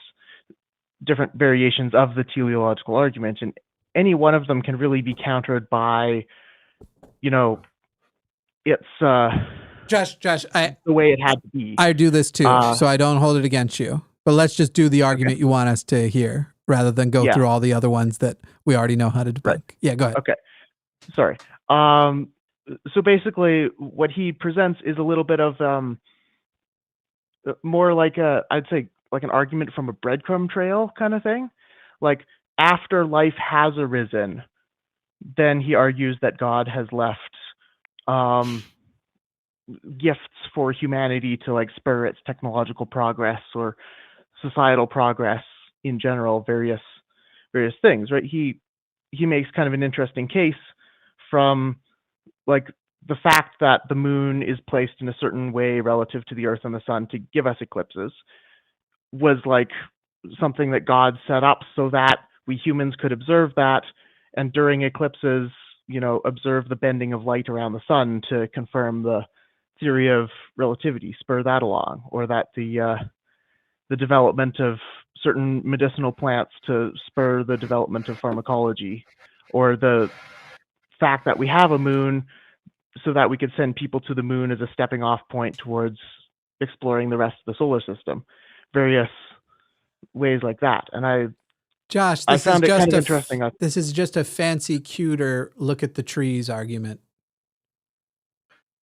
A little bit, but I think I would also note that there's also some scientific ignorance in what Metaxas is doing in this kind of argument. Because, for example, you don't need the moon to confirm general relativity, because I get what he's talking about. We used a solar eclipse to observe how starlight was bent by the sun. If you had a probe up in space and it basically just puts its thumb in front of the sun, it could then see the exact same effect, and you wouldn't have to do this at very special locations, at very special times, and hope that it's not cloudy that day, which actually happened the first several times when trying to do that experiment, because, hey, on Earth, weather kind of sucks. And if, like, I'm in the Boston area and anything astronomically interesting happens, it's cloudy.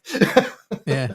That's the kind of BS that we get. And of course, all the other ways that we have been able to prove general relativity well beyond even that. I mean, heck, Einstein was able to do some back of the envelope calculations to show, hey, his new theory could explain these weird things with the orbit of Mercury.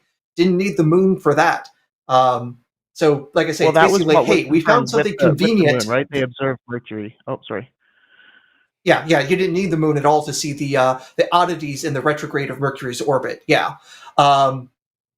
Basically, what happens is scientists got clever and figured out, hey, we could confirm things this particular way because of this circumstance. If the circumstances were different, we would have done some other clever thing, because that's what clever humans do. And it's a really weird thing to think that God created the whole universe and put the moon there so that in the 19-teens, somebody could do an experiment. It's like, okay. But it is, I mean, might there have been something else you could have done? This is why it's look at the trees, because it's literally an inquisitive species with bigger prefrontal cortexes evolved, and then they decided they wanted to figure out things. And what tools were they going to use except the ones available to them? Right? And so all you're doing is in reverse going like, well, the fact that those tools even existed at all, when in reality, one could conceive of other tools that would be more effective. It's just not, it's not that compelling. It's just looking at and going like, wow, but look at how crazy, like the fact that this all lines up and puddles have ragged edges, and one of them might be in the shape of a penis. And you'd look at that and go, well, that's God telling us through his puddle penis. Or just to be a little bit closer to the biological stuff, mentioning that, there are like certain barks of trees that can help as medicinal stuff. Well, we figured that out after we were biting everything else because we were starving to death and getting sick at all the poisonous mushrooms that we were also trying along the way. So it's like, if that was the method of how to figure things out, many people dying eating the wrong shit, it's like, that's a pretty terrible method if that was the ultimate intention, to say, hey, if you chew on this tree, your headache might be slightly better. Yeah, man, I don't know. It was pretty good when Egyptians would move their children from breastfeeding to beer, because it was safer than water. So they literally drinking beer as adolescents. Or if we stick with Egypt, the attempt to use crocodile dung as a contraceptive. That would work for me. This is not something I would recommend compared to, getting some latex, okay? Yeah. Yeah, I think I was just proposing that this is a little bit more of a falsifiable one. Like a lot of these other ones are very, it had to be this way because, if it was different, it would have been different, right? And this one I think does have a little bit more of, okay, we can list on this side all of the things that could be like a gift from God to make this, and list on the other side all of these things that, there could have been a gift from God right here to help humanity along, and he didn't give us that. So maybe there wasn't him giving us that in the first place, and it's just a random. Why'd he wait 150,000 years to finally do some shit? Yeah. What a God.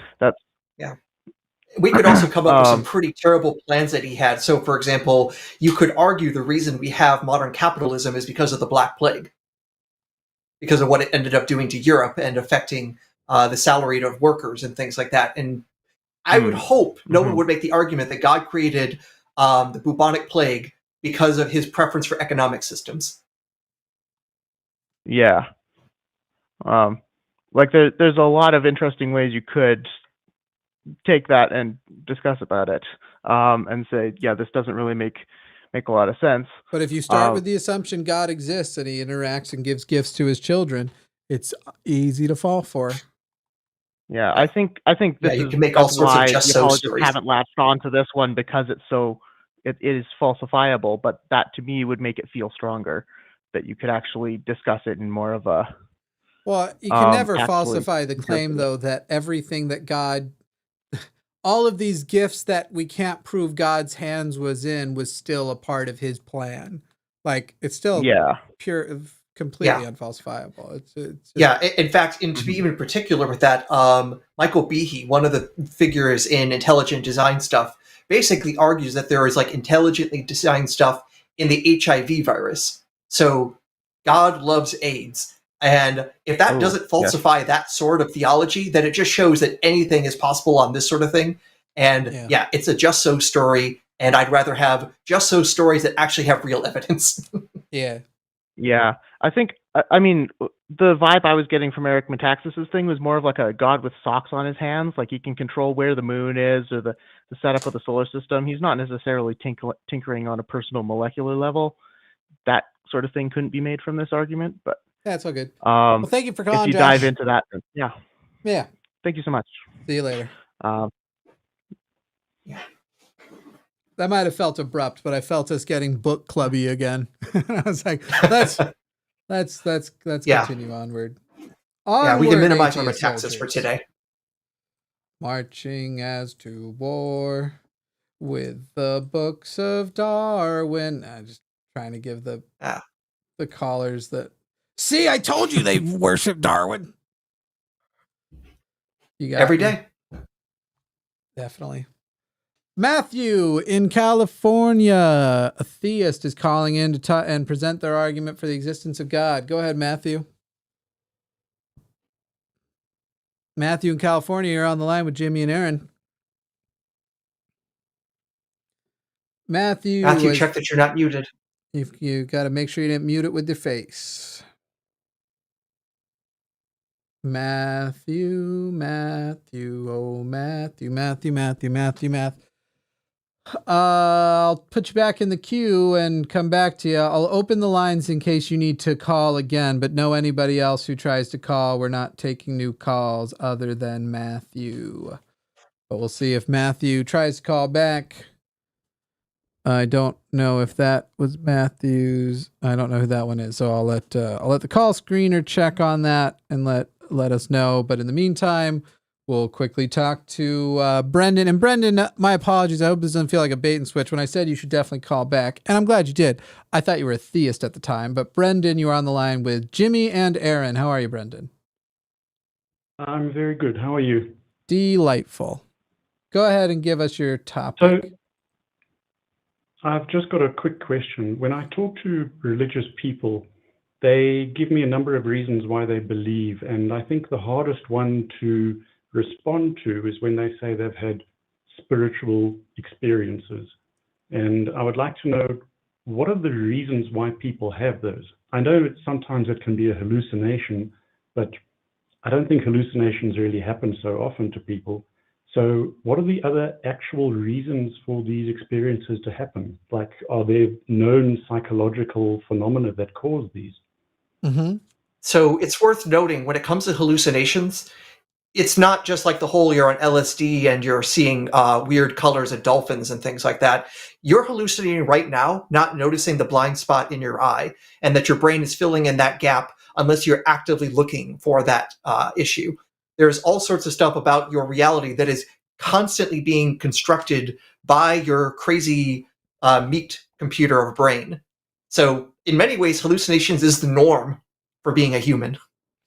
But I have a quote that I think might get you through it. I've tried to freeball this a couple of times in the past, but I'm doing it this time with making sure I get it right. Well, it couldn't be mistaken attribution of causation, born of a coincidental temporal correlation, exacerbated by a general lack of education vis-a-vis physics in Sam's Parish congregation. And it couldn't be that all these pious people are liars. It couldn't be an artifact of confirmation bias, a product of groupthink, a mass delusion, an Emperor's New Clothes style fear of exclusion. No, it's more likely to be an all-powerful magician than the misdiagnosis of the initial condition, or one of many cases of spontaneous remission. Now this is getting more into the specific thing, but I think you get what I'm going at. There's lots of reasons for it. And I like that it starts with, it couldn't be that all these pious people are liars. Couldn't be an artifact of confirmation bias.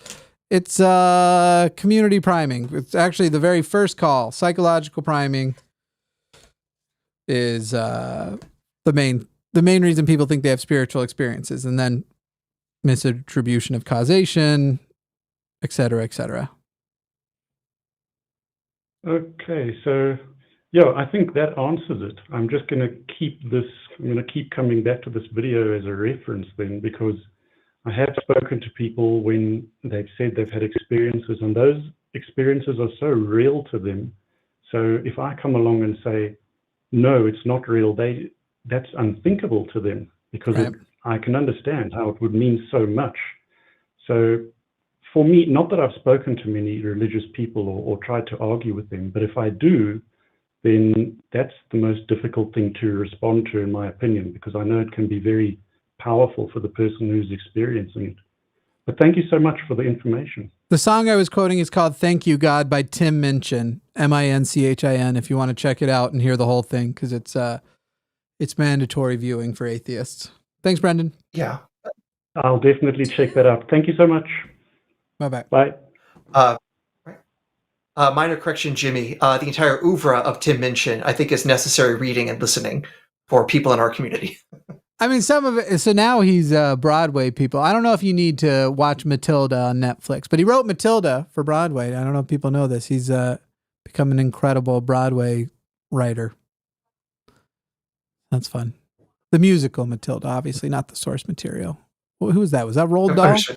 Yeah. That's my first guess, but I'd have to check. Yeah, I think so. It sounds Dahlian. Matthew, California. Yeah, for sure. We're trying again. Matthew, can you hear us? All right. I can hear you. Word. What's your argument for God? All right. Thank you. So to start off with something I think we'll agree on, you can correct me if I'm wrong. I think it's both possible that a God exists and that a God doesn't exist. So I don't think I could present you an argument that it exists 100%, but I'd like to present an argument that I think it's likely that a God exists. Sure. Before we jump forward, Matthew, do you believe it is possible that spiders made of ice cream can throw, let's say, magical orbs which turn people into giant plums? Do you believe that's possible, that those exist? I think I don't hear anything logically contradictory in that. I'd say that seems to contradict a lot of what we know about how things work, but I don't think logically impossible. So here's the deal. Possible is a claim, and it's a claim that is separate from whether or not the thing exists or not. So when you say you believe both are possible, I say I don't think we can actually show possibility of at least one of those claims. If God does exist, it may be the case that we can't show that it is possible for all of this to have happened without him. But I can't say that I agree on the possibility thing. That said, I do need to step away. I'm going to leave you with Aaron for a couple minutes and let y'all chat about it. But I just wanted to get that little thing in. All right. Maybe you'd be safe. Matt, so Jimmy's not here, so now we can make fun of Jimmy. Oh, go ahead. No, I was maybe just I saying, should start then with saying I'm not aware. Go ahead. Okay, I was just saying that now because Jimmy's not here, the two of us should just make fun of him behind his back and then be all nonchalant when he comes back. Ooh, my core ethical principle is that you're most ethical when you do things when you think no one is listening. So I think that would interfere with that. Very good, very good. I agree with you as well. All right, but let's go to your point. All right, so I guess you say that you think you have at least a case to make that it makes. Would you say God is more probable than not? Would you say it's like more than 50%? Or are you just saying it's like at least better than 1 in a trillion %? I'm just trying to get a sense of what scale you're saying it's possible. I think more than 50%, although I'd like to acknowledge the argument I'm giving is really only going to show that it's more likely, not necessarily that we reach that 50% thing. I think you might need other arguments for that, but I just wanted to present one thing simple. So all right. The idea is that if I were to take as premise that everything that we're seeing and observing in the universe is all going by natural principles that we can expect to be consistent, where we can observe something and draw inferences from that and predict something that will come later, I would expect something like the presence of life, which we know is possible because I'm talking to you right now, and at least you don't sound like AI, so I think we're both alive. We know that's possible.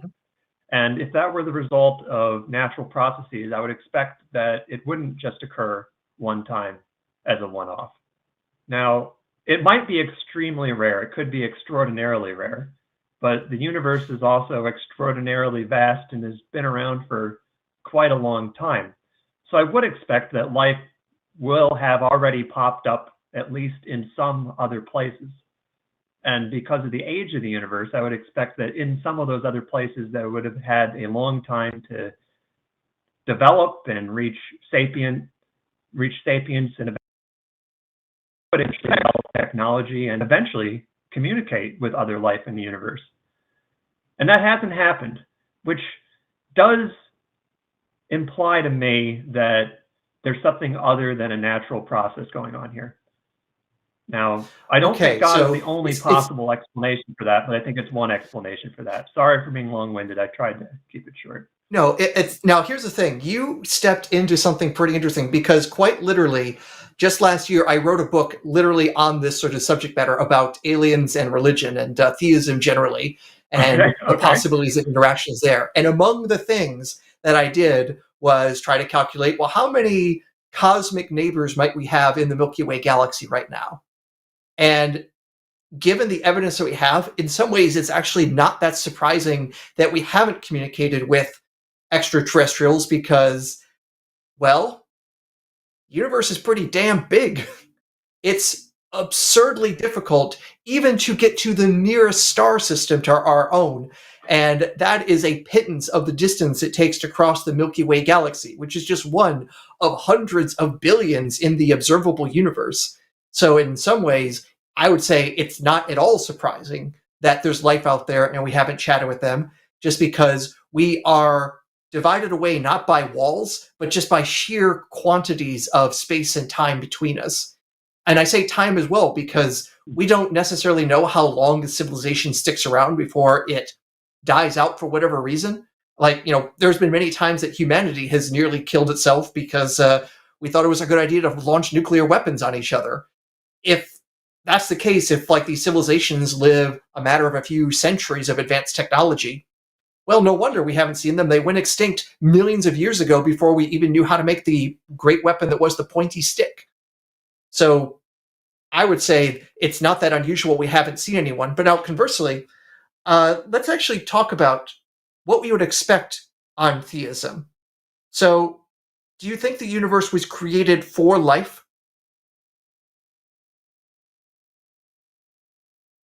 I don't think this would imply necessarily that it was created for life, but I think it would imply that there was some kind of intention that would make life have occurred in exactly this one place and not other places. And I do acknowledge that I think you did just raise a very good rebuttal to that point. Okay. So I don't know if it was necessarily designed for life. I think I do know some things about the universe, and one of the things I know that we're pretty small compared to the scope of the universe. So saying it was created for life would seem, I think, even a bit silly compared to what we know about that. I think it would have to be one of the things in that case, though, in that sort of case, though, it seems like you accept the vastness of the universe, the fact that most of it isn't life producing, and that life can come about naturally. So I guess the question is, why would this be evidence more for theism rather than naturalism? If everything seems totally consistent with naturalism, then why does it even begin to give any evidence towards theism, let alone enough to bring it up to 50% probable? I don't think this provides evidence for something like the Christian God, which is not what I believe, to be clear. I think if someone to even just be more broad, just theism, full for, stop, just any form of God.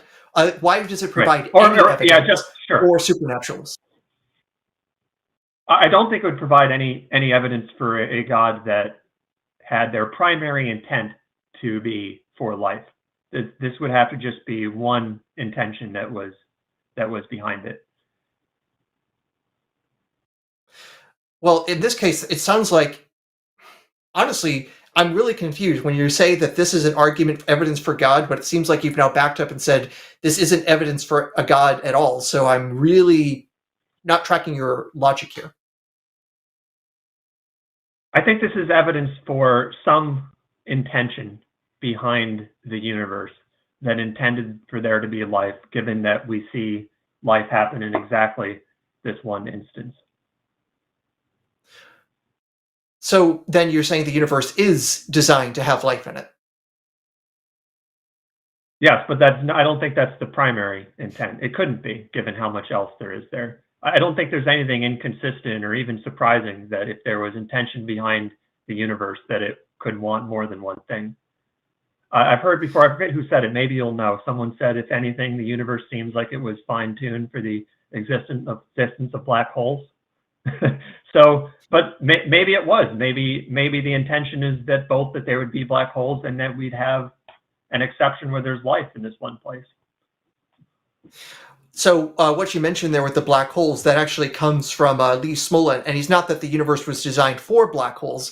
His theory is that basically black holes can create universes that adjust the parameters of each universe they create, and this actually produces a natural selection for universes that produce more black holes, because those universes then produce more black holes that produce more universes. And then so just by natural selection, you get universes that are fine-tuned for maximizing black hole production, which has as an offshoot also the parameters that are really good for creating organic compounds and life ultimately. So this wasn't that the universe was designed, is that literally we can apply natural selection at a cosmic scale. That is at least the idea that Smolin has put forward. Yeah. So again, this doesn't require any intention. It's just letting the numbers fall where they may with this sort of natural selection mechanism. You did say something earlier that I didn't really respond to, and I've been thinking about it. I think it might actually be a big problem for my argument. You pointed out earlier that I had talked about how big the universe is, how much space there is in it. And you mentioned the fact that even if there is a lot of life elsewhere, it might not be able to communicate with us. Now, I do know that even with all our efforts, I think the Voyager spacecraft is still the furthest thing we've gotten away from us. I don't know how much further we've communicated, but I do know that given our current level of moving things and communicating, that I don't think we can reach very far in the universe. So I think my idea that if other life existed somewhere and was intelligent, that it would eventually be able to communicate with us, I think might have relied on an assumption that I wasn't really thinking about, where technology would reach a point past where we are right now. And thinking about it, I'm not sure that's actually the case. There could be some limitations to how we can actually communicate that might make it harder for us to actually find out if other life is out there somewhere. I always wonder why anyone cares about life being the thing that shows that it's intentional, because it's like, why don't you care that the universe produced rocks or any random inanimate matter? Because the way the universe works produces that, and that's less sexy and interesting. The fact of the matter is every life, for example, I like when people say life can't come from non-life. And then you ask, what is life made of? And they say cells. And they say, what is cells made of? Well, organic, ions, organic molecules, and inorganic molecules. And what are those made of? Well, atoms. Right. And what is all non-life made of? Atoms. Got it. So life isn't different than everything else. It's just atoms arranged in a different way. But it feels very important to us because we're a part of it. But they don't care about the fact that there are rocks is proof, because something, everything lined up perfectly to create rocks. We just are a part of the universe, and our physical difference between that which is inanimate is just pure ego, which I have too. I feel very, very important. Look at me. Look what I do for a living. What a fucking egotistical bitch I am. But at the end of the day, it's this thing that baffles me, that people are like, well, the universe produced everything as far as we know that it can produce. And one of those things was life. But because I like life so much, that's the proof that there was a God. It just doesn't do it for me. Yeah, but I missed a bunch of the conversation. So probably fair. Yeah, I missed a lot of conversations. I'm sorry if I just came in and basically said a tangential thing. Before I forget, I was really interested in the book you had written that you were discussing earlier. Can I get the title of that before I forget? Yeah, go ahead. Yeah. So the book is called Aliens and Religion, Where Two Worlds Collide, the theological impact of the discovery of extraterrestrial intelligence. I co-wrote that with Jonathan M.S. Pierce last year, and you and everyone else on the call should buy at least 3 copies. Hell yeah. Hell yeah. Matthew, we are going to leave it there, though, because I actually need to go ahead and wrap the show up, but I appreciate your call very much. thank you for taking my call, and thank you for the responses. Something to think about. Cool. See you later. All life is made of non-life. just want to reiterate that again. Yeah.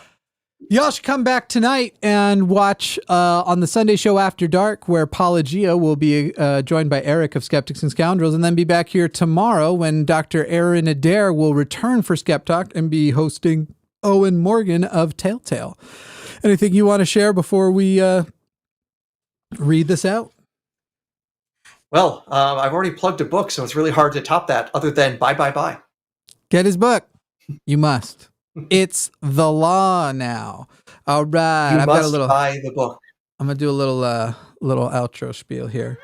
The Sunday Show is a production of the Line Media Network. Your hosts today were Jimmy Snow and Dr. Aron Adair. This episode was produced by Jimmy Snow. Our call screener was Stephanie Helms. Special thank you to our chat moderators, of which there were several today.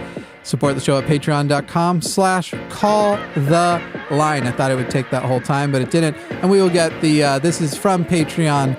These are our top tier patrons. We'll get the newest additions to that tier added most likely this week.